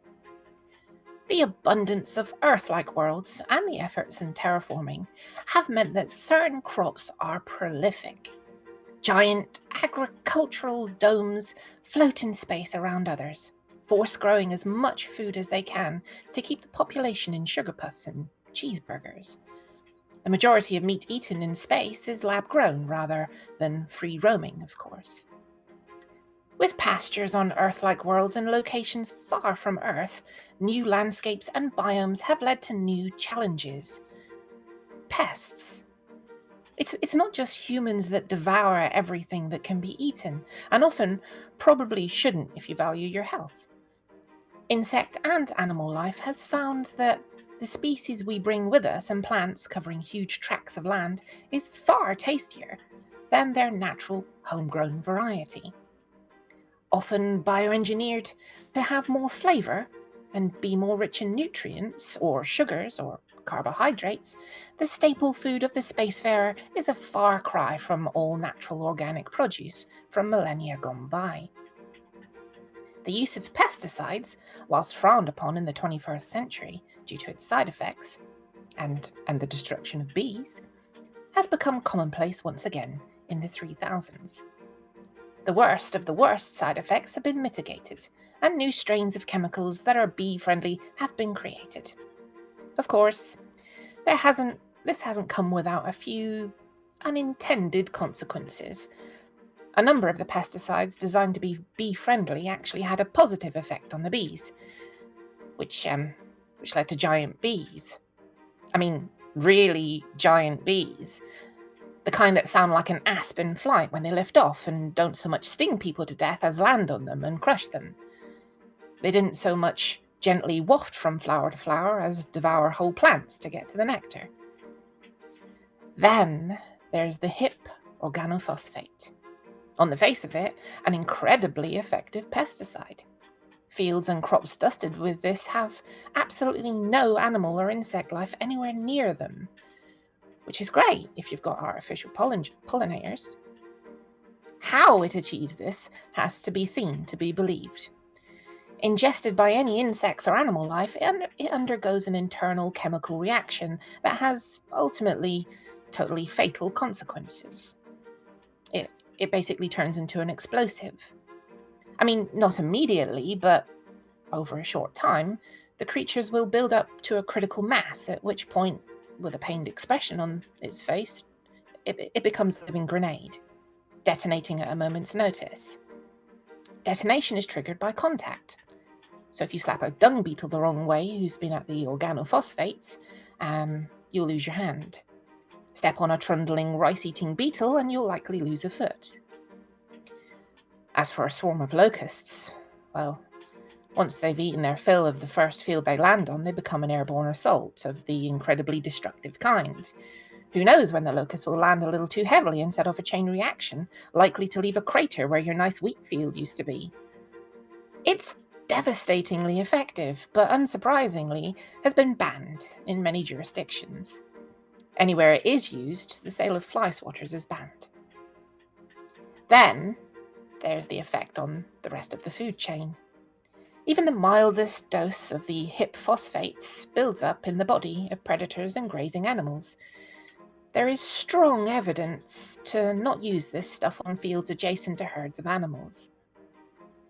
I've been down to a world that has recently started using them due to a plague of potato weevils. There's a quarantine around the field next door as, without thinking, a herd of llamas has been left to graze on nearby grassland. Standing at a safe distance, every now and again you'll see a grazing llama pause, look into the middle distance and let out a thunderous bout of flatulence, before its eyes widen in surprise and it detonates like a woolly landmine. Pieces of llama rain down, cooked medium to rare, to well done, and the rest of the herd scatter and bump into each other. The next thing you know, there's more flying meat than a food fight at Brazilian barbecue.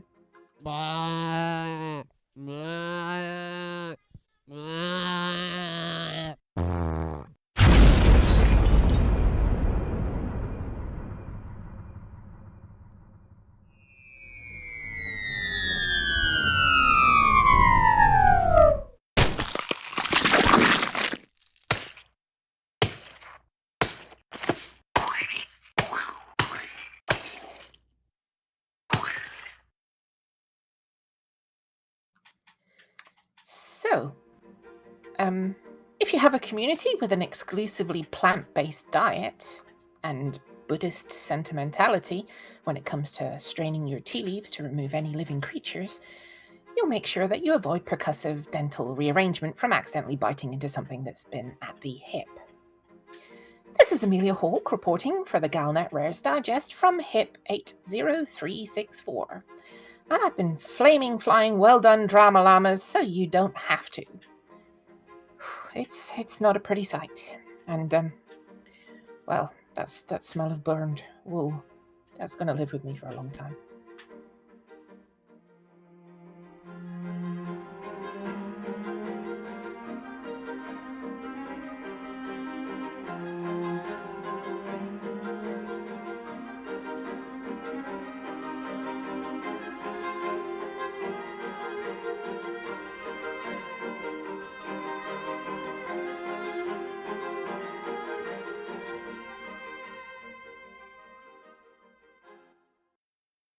Splat. Boom llamas. Ugh. Yes, that's rather nasty, isn't it? That's them all over. That is, you know. Those were farty boom llamas. Yep, flatulenty boom llamas. Awesome. Do you think if you could could get it exactly right, not so much that they blew up, yeah, just a little bit, maybe they could cook themselves. Maybe you could weaponize them. Yes. But... Well, that went down like a lead balloon. Yeah. So did the exploding llamas. Oh, just waiting for the government officials to come and stop us, you know. There's probably a proper scheme already for doing that. The man from DEFRA coming round. DEFCON 1. Yeah. Yes, they're very dangerous. It makes you wonder why they do it if it's that difficult. I guess the insects blow themselves up, I suppose. It's one way of getting rid of pests. Just have them explode. Yes, not recommended. Anyway, green room. Don't try this at home. Yes, I think we're going to do the green room. You know, when we say that don't leave it till the last minute to go to the green room. Well, this is the last minute, okay? The last minute. Okay, I'm going to press a button and then we'll have a little video to cover our trail while we work our way down there, and then we'll be speaking to people when we get there. So I'm just going to press this button.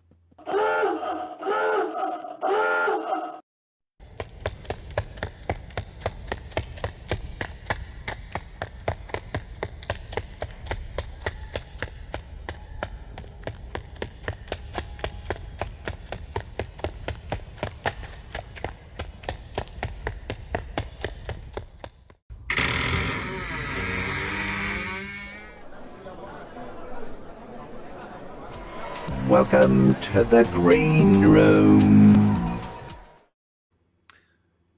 And we're here. That wasn't a horse. You That just was had classy. two coconuts. Yeah. 2 hours of coconut and you're banging them together. Yes, I know, but it's what I was catching between them was the bit I didn't like. Yes. Well, no, the dead meat. No, he was enjoying it. That was the problem. Well, we are not exactly overwhelmed with people with us. We've got our faves with us. All the best ones are here. I'm sure I've heard that somewhere before.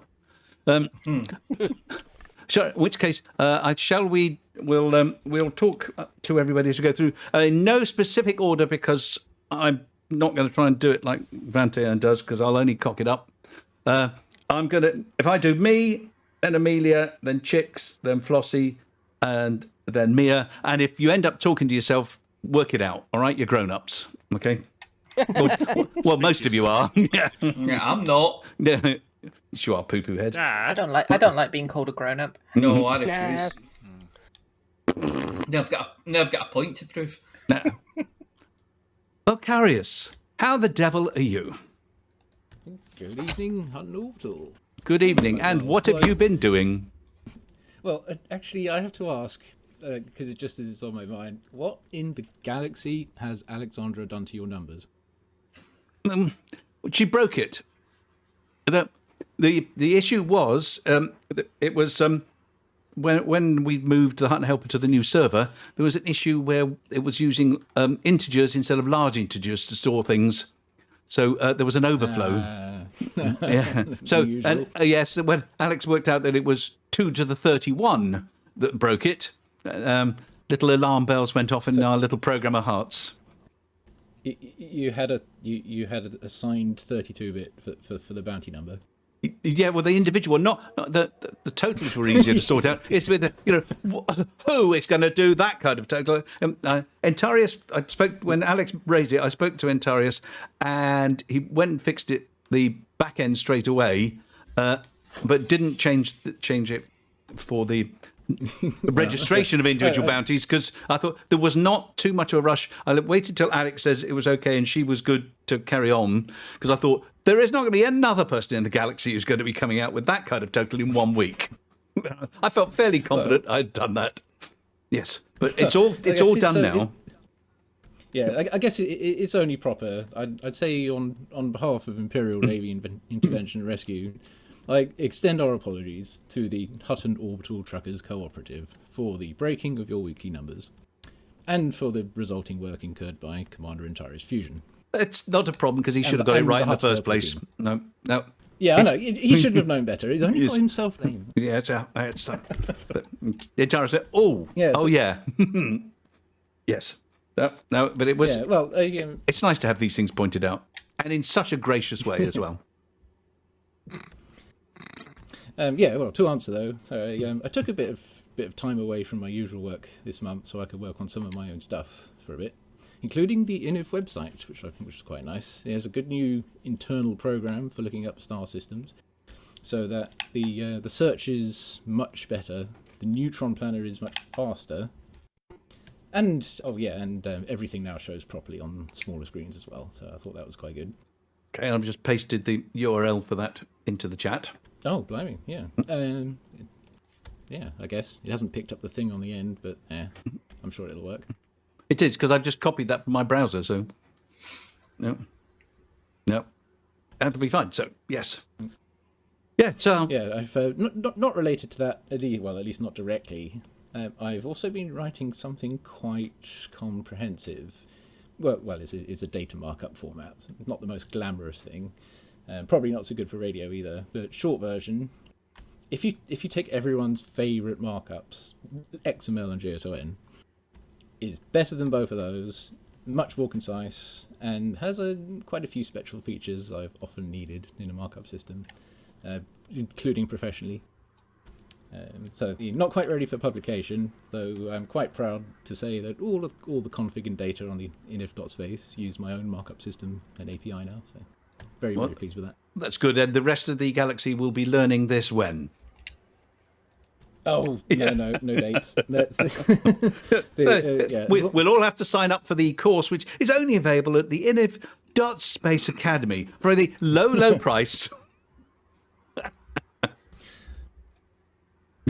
It's got quite a few ports actually. Although a good C++ port, I think, even though C++ is a pain, I kind of wanted to have that, which will be the 6th port, by the way, before releasing it. Oh, England's got lots of ports. It doesn't mean that they're actually recommended. That you naughty trucker. Yes. I was wondering, by the way, so with all those edits that you have to do, yes, that you mentioned earlier, like take out the mention of the edit that you just mentioned, because otherwise it's going to really confuse people. Yes. Well, I wanted to ask, does Alvin pay you based on the quality of the show, or based on the amount of time of the show? Yes. Alvin doesn't pay us. Yes. Pay? Yes, we get paid for a 3-hour show. We get paid 3 times what we get paid for a 1-hour show. You probably get paid at rehearsals. Yeah. Oh, the time. Well, because I was thinking, if it's the time, because if it was by quality, then you'd want to edit it as much as you can to make the show seamless.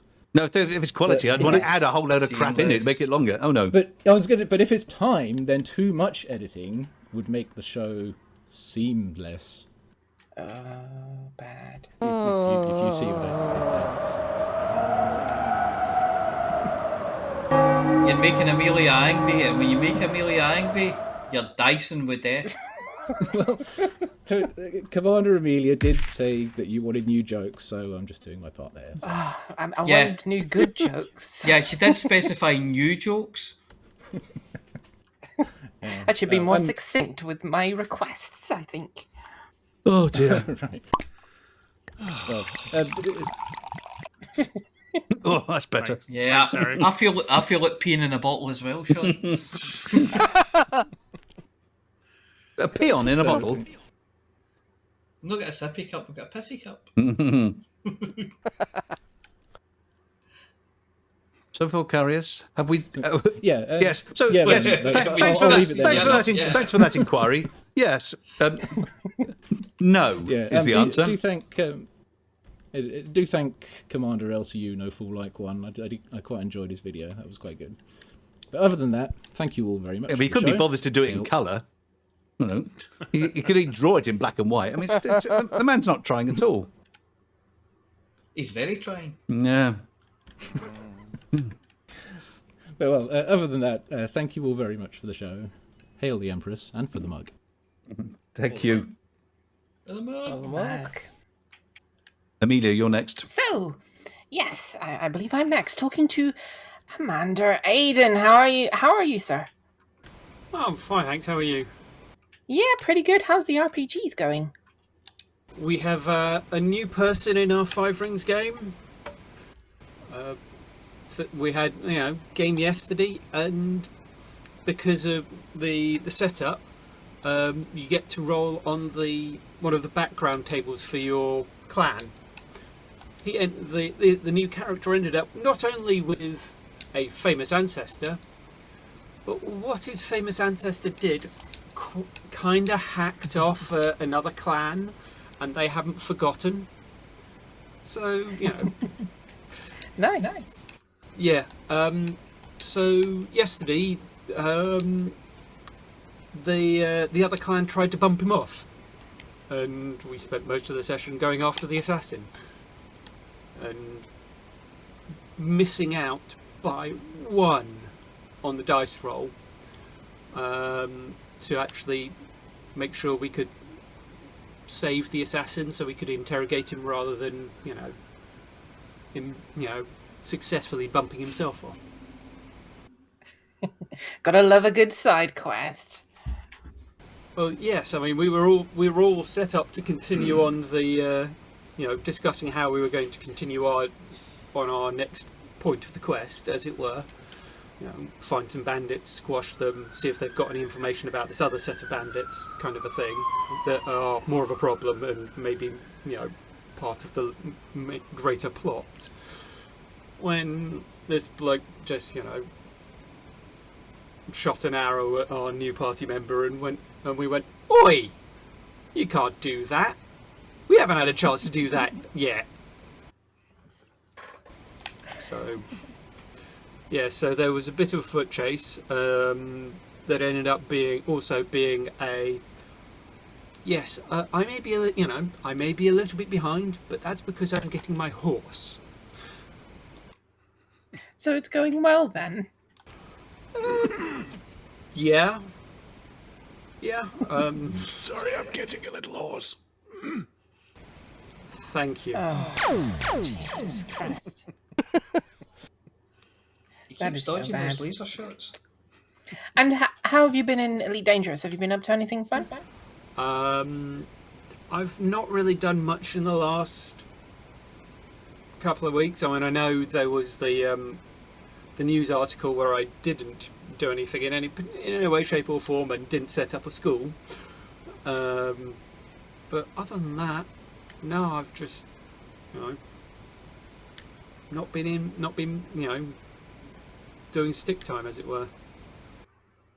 I can understand that. Are you going to jump into it anytime soon? Maybe to do these new CGs? Don't know. not, it's the, I probably just need a little bit of a break because recently it was I basically went, I need to upgrade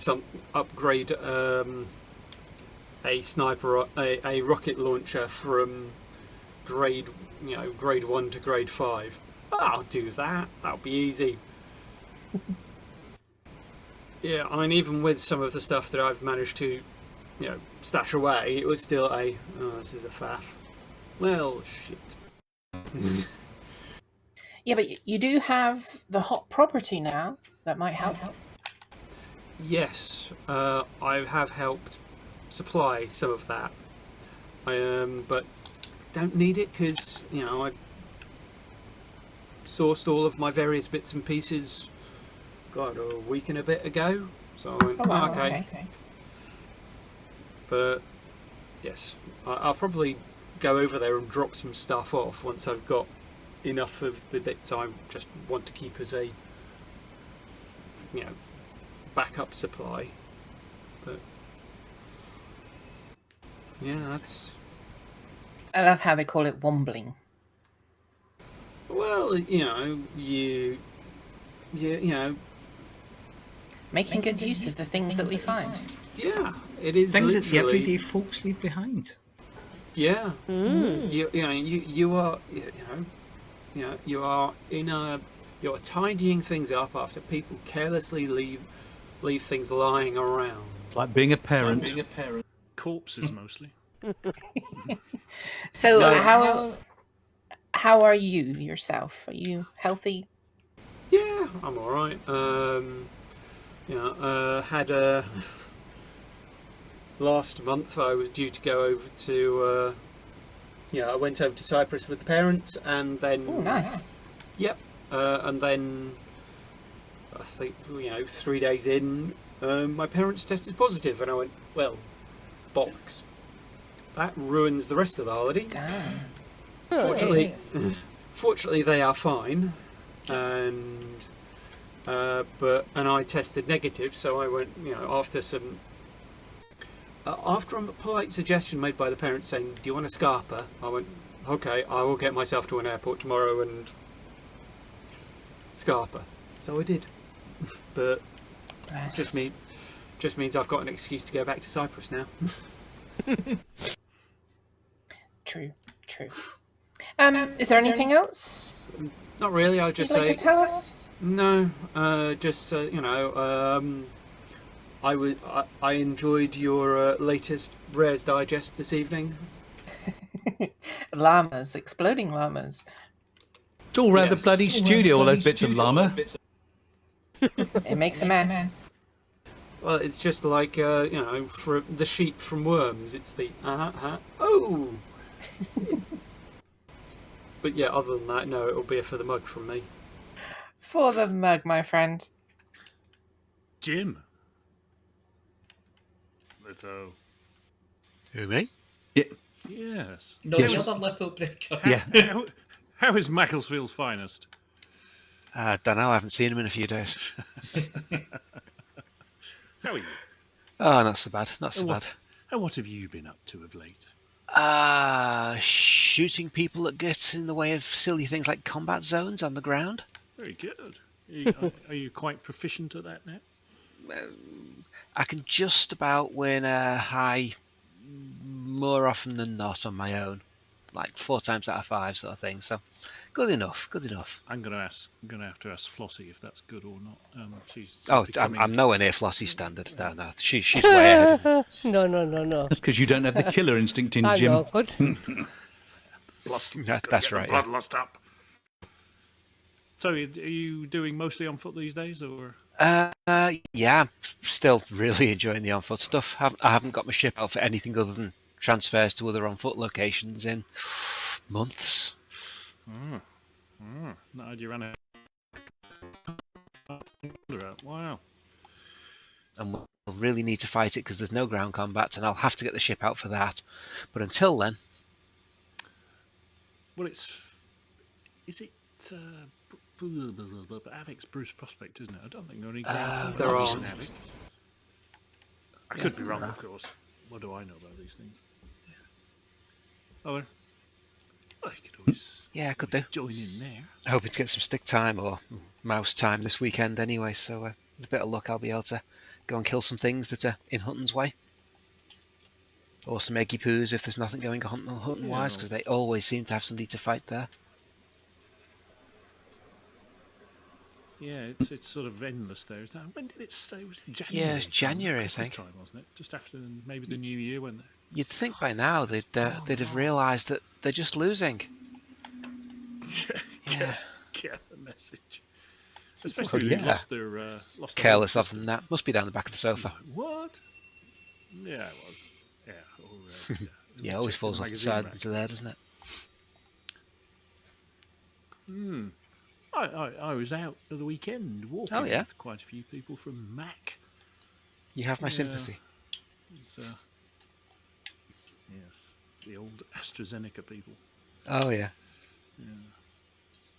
You know, my office that I never actually go into these days because I work from home is on their old site. Oh wow, yeah, yep. Yeah. We were up in the lakes. So, oh, nice. Glorious weather. Oh yeah, it's been gorgeous recently, hasn't it? Yeah, a bit windy on top, but yeah. If in the Mac area, they should be used to that though. So. Yeah. Just happy it wasn't raining. No, it didn't even threaten. It was sort of bright, a little bit cold, and very, very windy. And welcome to the weather turning into forecast. the shipping forecast. Yep. Welcome to the flatulence forecast. Oh God. Oh, there we go. Yeah, that's a good one. Oh, that was a wet one. It was a water world. Yeah. That one came out with its boots on. Oh, look at that. Only 4 probes done. One thing at a time, chicks. Come on. Come on, I can multitask. I've got a glass of wine in the other hand. I'm reading the BBC News. Oh, wine. Good point. Yeah, I need to finish this. So you going to LaveCon? Well, we were just talking about this before the show started. I'm supposed to be going to West Britain. And LaveCon falls right in the middle of it, so a bit of a sod to come all the way back. It's not that far. So well, God, 8 hours on the train. Yeah, it's not that far. Well, I'm not bloody driving it, so it's. I'm undecided at the moment. I've got until May the 4th. You might even have until May the 5th or 6th if they're telling the truth about having so many tickets. Yeah, this is true. So I'm as yet undecided. Well, mine's 2020 rollover tickets, so already bought and paid for. Yeah. Did somebody say May the 4th? May the 4th be with you. It's so predictable. I know I'm half too late, but you got there. Yeah. Still get chills. Still get chills. God. Shut up. Secret. You still haven't got the timing secret of good comedy. No, it's tough to nail down that one. It's really important that you get the timing spot on.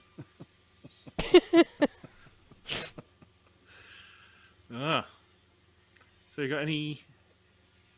Well, since Aidan talked about his holidays, do you have any holidays coming up? Well, I'm off this week, but it doesn't really count because all we've been doing is MOT in cars. Yeah, I wish. All we've been doing is MOT in cars and seeing the in-laws and things like that. So I'm not sure it counts as a holiday. But I'm off gallivanting down to Oxford next week.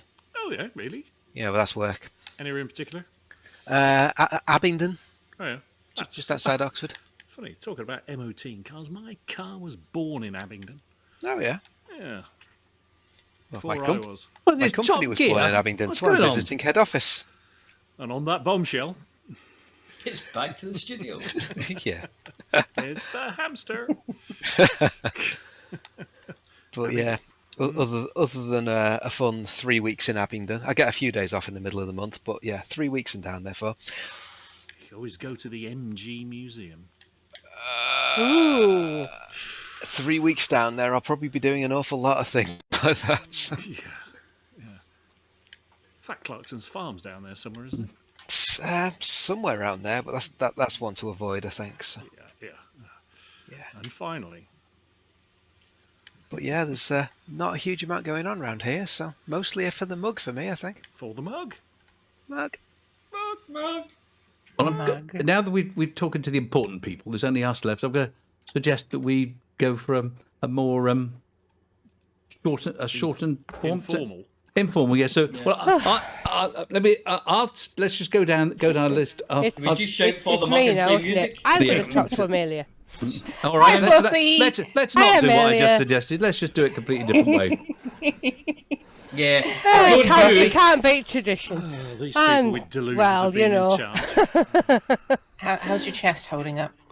It's a little bit rough. I was more or less getting over everything then suddenly this thing started. So it's catching me a bit in breath now and again when I talk a lot. So I guess I better not talk a lot. Anyway, Yeah. how have you been? What have you been doing? It's about you, this bit. Oh yeah. Okay. I went on holiday. Oh yes, you did, didn't you? Yeah. Yes, I went down to the southwest of England, into Devon, and went for walks on Dartmoor. Completely detached myself from technology, and and yeah, so that happened. Yeah, very good. But I was down there for my honeymoon. But I mean, we can't go far, not at the moment. Too much work. No. But All right. As long as you enjoyed the break. yeah, it was nice. It was nice, and there's a lot of really nice food on Dartmoor. I never realised how many pubs and good eating places there was. Yeah. Had real rabbit pie, Not a lot of freshly eating on shot those that little morning. horses, but We actually drove past the donkey and wild horse sanctuary that they have there, so Oh, didn't right. stop. No. Oh, I know that No. one. Next to the glue factory. Dartmoor Glue Factory.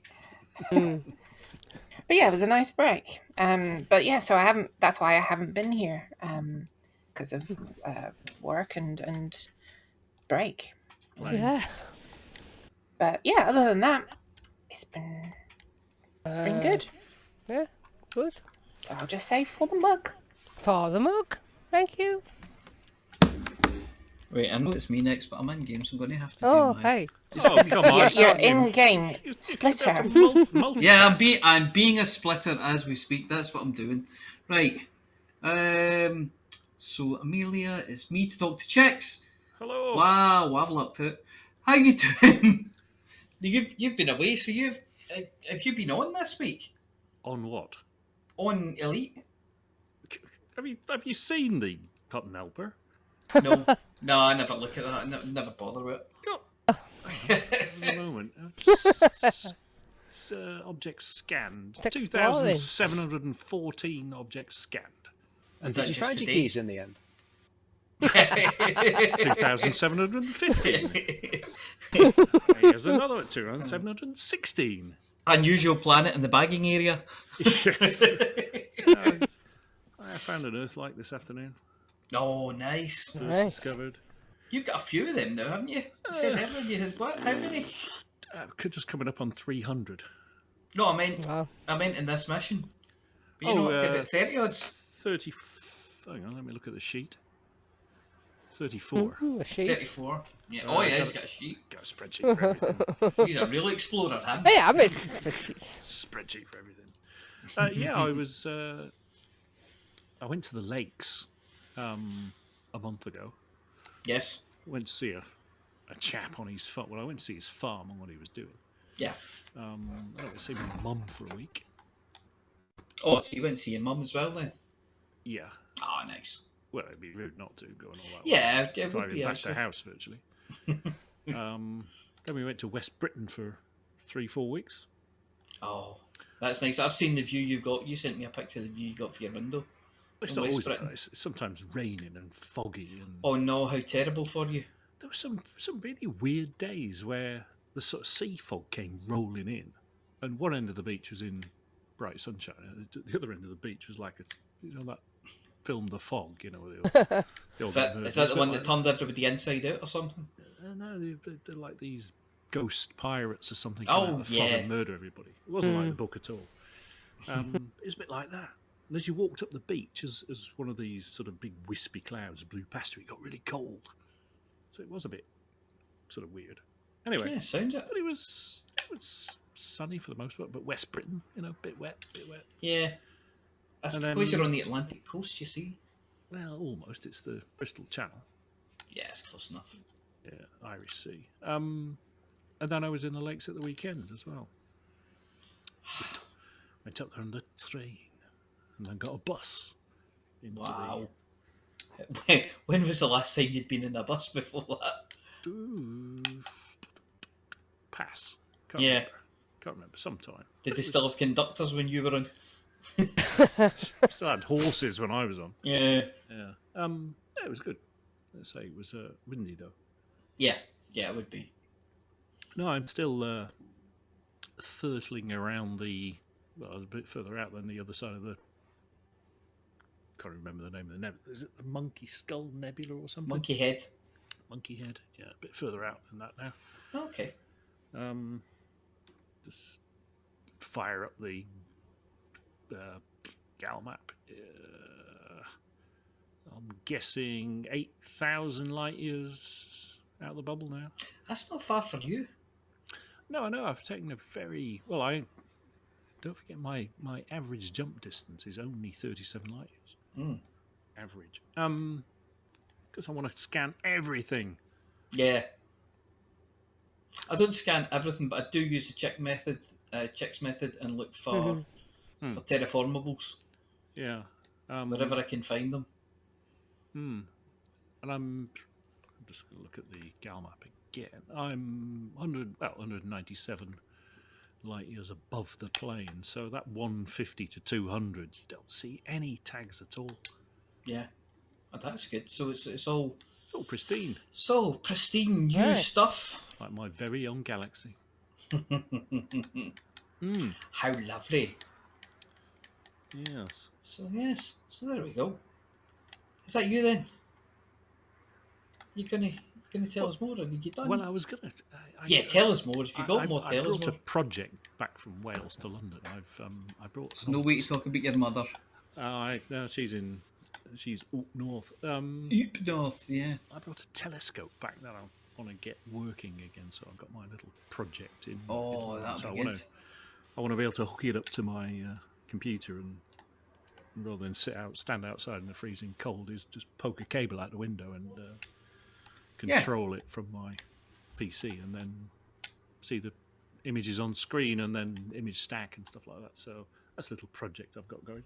Absolutely. How to get 20-year-old technology to work with 20-minute-old technology. It's going to be fun. Right. Yeah, sounds like it. Yeah, and then we can all oogle at James Webb pictures. Yeah. Look forward to that. Yeah, I'm looking forward to James Webb pictures as well. I'm excited for it now. Anyway, we need to let Harry talk to himself. So, for the mug. For the mug. What have you been doing, Harry? Well, I haven't been doing in game, but I did go and see Sandy Toxvig earlier this week. What? What about me? You can talk to me. Well, you were just talking. Why did you? You had the opportunity. You said you're not talking. You were talking to Amelia. Well, she's changed her I mind. talked to Amelia, but You had nobody's the talked to You had the opportunity. me. You had the opportunity. Nobody's talked to me. Okay, She's calm changed- down, calm down. She's you wouldn't changed say- her mind. Know what you've done. You're gonna kill her. Calm down. Yeah, we've warned you about your killing. Okay, bye-bye. Go on, tell us. Tell you what. Who did you kill this week, Flossy? And how many of them? I'm not telling you now. Amelia, why don't you ask Flossy the same question you asked Aidan? They call her a red mist. How is because your if she looks at you, RPG? that's what you become. Sorry, how is your RPG, Flossy? She's not asking about your role-playing game. Yeah. Oh, that's good because I don't play role-playing games. Yeah. How's your rocket launcher? Oh, rocket launcher. Oh, she plays with them. Yeah, I play with them. Yeah.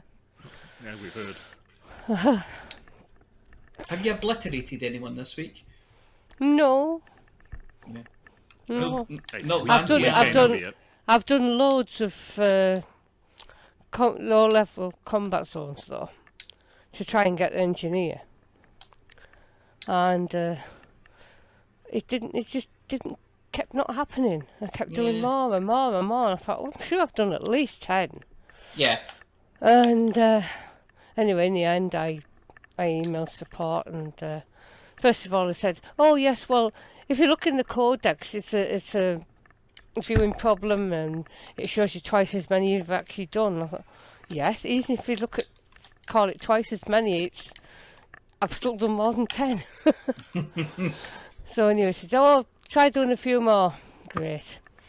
Yeah. Anyway, I got back to them again, and sent them a screenshot this time, and this time a different person replied. I said, "Oh yes, there is a problem where a known problem. I've done the engineer for you. It sounds like a known by some but not by others problem. Yes, even support don't seem to tell you the same things. So he kindly did my engineer thing for me, opened it for me. So that's another one out of the way. And what are you trying to engineer, Flossy? Whatever I can, really. Oh, it's just a case of working my way down the list on the materials helper, and he was the next one on the list. And I think you have to do them in a certain order anyway, don't you? So yeah, because one leads to another, to another, to another. One body leads to another. That's how it starts. Yeah. Yes. Then before you know it, you're sitting in a crown of skulls. Yes. Excuse me. Sorry, you can't help it. No. So I've been trying to collect all the materials. I put a buy order on a load of stuff on my carrier last week, and I thought last night I'll go and see if I've actually managed to get anything, and I couldn't believe the amount of stuff I had. I don't know who's been coming on my carrier, but plumber neck, there must have been hundreds of things. Wow. So were they bargains, really Helen? exploded. Were they bargains? Did you get them in a sale? Is that it? Oh no, I've had this for ages. Yes, that's how it goes, isn't it? Robbed it off a body is what she did. Well, people had sold them to me. So they got them off the bodies. So I was quite pleasantly surprised, and updated all my. I've been doing spreadsheets as well. Updated my spreadsheets. It's all coming out now. Yeah. And discovered I can get what do you call it, a magazine thing from one of my guns. So what, like guns and ammo? Yeah. No, ammo for the guns. We've got a very different centrefold. Nope, it's the same And centrefold. a couple of other things I'm not far off getting, like a bigger backpack and night vision, which I'm hoping to get soon. Cool. Yeah, you definitely want a bit of night vision. Yeah, although that was only the last one does that, isn't it? So I'll have to wait a while for that. This is all new to me. This is still... I don't know anything about that stuff. Yeah, well, this thing that David was on about last week, the Odyssey Materials Helper. Yeah. It's brilliant. It's got everything on it. And I'm just looking at now, the magazine size has actually gone green. And when I look at the details, I've got everything I need. So. Yay! And a few other things I say are getting close. Yeah. So finally getting somewhere. Yeah, cool. Oh. Anyway, that's about it for me. I think I'm almost losing my voice. Oh. So I'll just say, Father Mog. Father Mog. Father Mog. So, Harry, how are you? Fine, thank you. keeping well, keeping away from people doing those coughing things. God, yeah. Tuesday night went out to see Sandy Toksvig. She was very, very funny, very good, very thoughtful, thought-provoking. Sandy Toksvig. Who's that? A small Danish comedian. She is the host of QI, and I know that one. Yeah, and the big proponent for women's rights. She's very. She used to do the news quiz. Yes. Oh yes. She did used to host the news quiz. That's right. Yeah. And number 73. When you said you were going out to see a small Danish, I thought you were talking about pastries again. No. You see, I made croissant this week. This week, and they are far too damn tasty. Because there's, I think 16 of studio. No, 16 of them had 250 grams of butter in. So. I was going to say, are these the ones that you put like a slab of butter in each? Yes, there's a slab of butter in the pastry, and it took 3 days to make it, but it's sort of worth it in as much as I can't bear to eat more than a quarter of one because it's just far too many calories in that. Because I don't want to lose my girlish figure. I'll be served on a crash cart. All right. So I have got a girlish figure, a big fat girl, but I have got a girlish figure. I think you'll find that probably Sandrine's the only one with the skills to deal with that kind of croissant. I'm going to let her know. But other than that, not much this week. So for the mug. For the mug. Oh, we're done for that then. Shall we move back up to our little up to the studio? Yes, move back up to the studio, and I'll restore. Somebody needs to move me. I can't go myself. Yeah, I'll do it. There's a phrase you never want to hear, is it?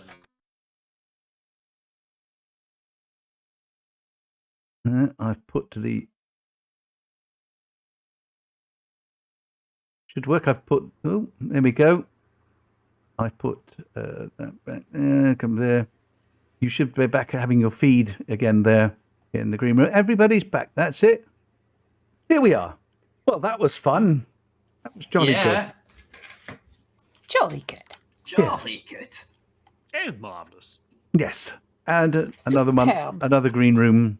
Absolutely spiffing. Well, I think that's about it for us. Superb. Very palatable. I think that was fun. Thank you to everybody. Thanks for the whole group. And thank you to our guests in the green room. Don't forget, if you're listening to this and you want to be in the green room next month, the last Thursday of the month is Green Room Day.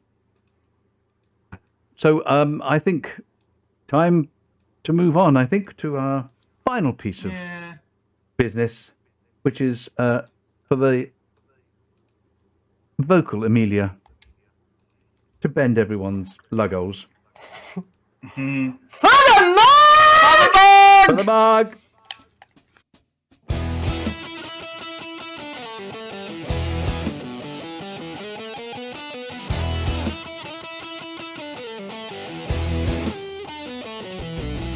No journey too long and no cargo too small. The profit margins never really mattered at all. We're gonna take the cargo where it's needed today. Super cruising all across the Milky Way. We'll take anything, anytime, anywhere. Loading up the T-9s to the brim with grain. For the mug, yeah, you know just where we're coming from. For the mug, now everybody sing the Hutton Trucker song. For the mug. Flossy always seems to crash into the sun. Swivel likes the pilot on the Xbox One. Alvin at the front, you know he leads us well. Trucking across the galaxy, now everybody yell. For the mug, yeah, you know just where we're coming from. For the mug,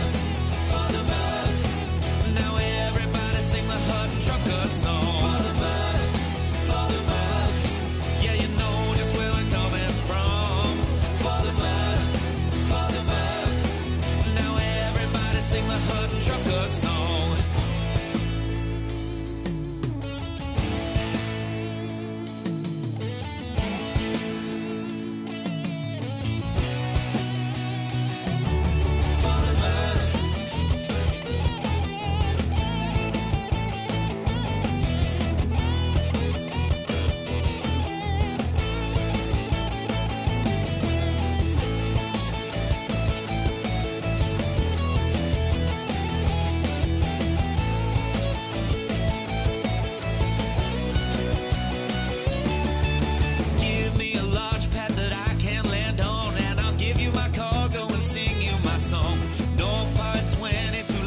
place to go.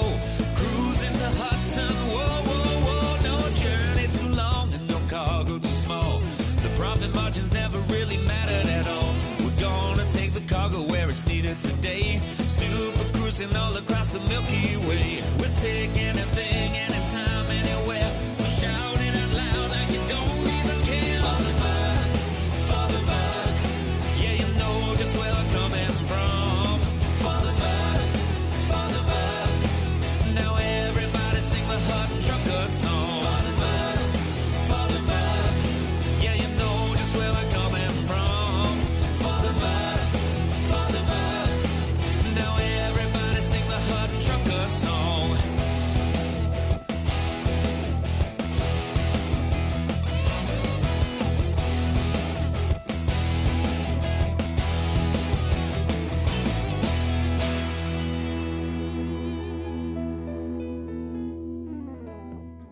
Well, ladies and gentlemen, that's the end of the show. Everyone's buggered off now, so why don't you bugger off too?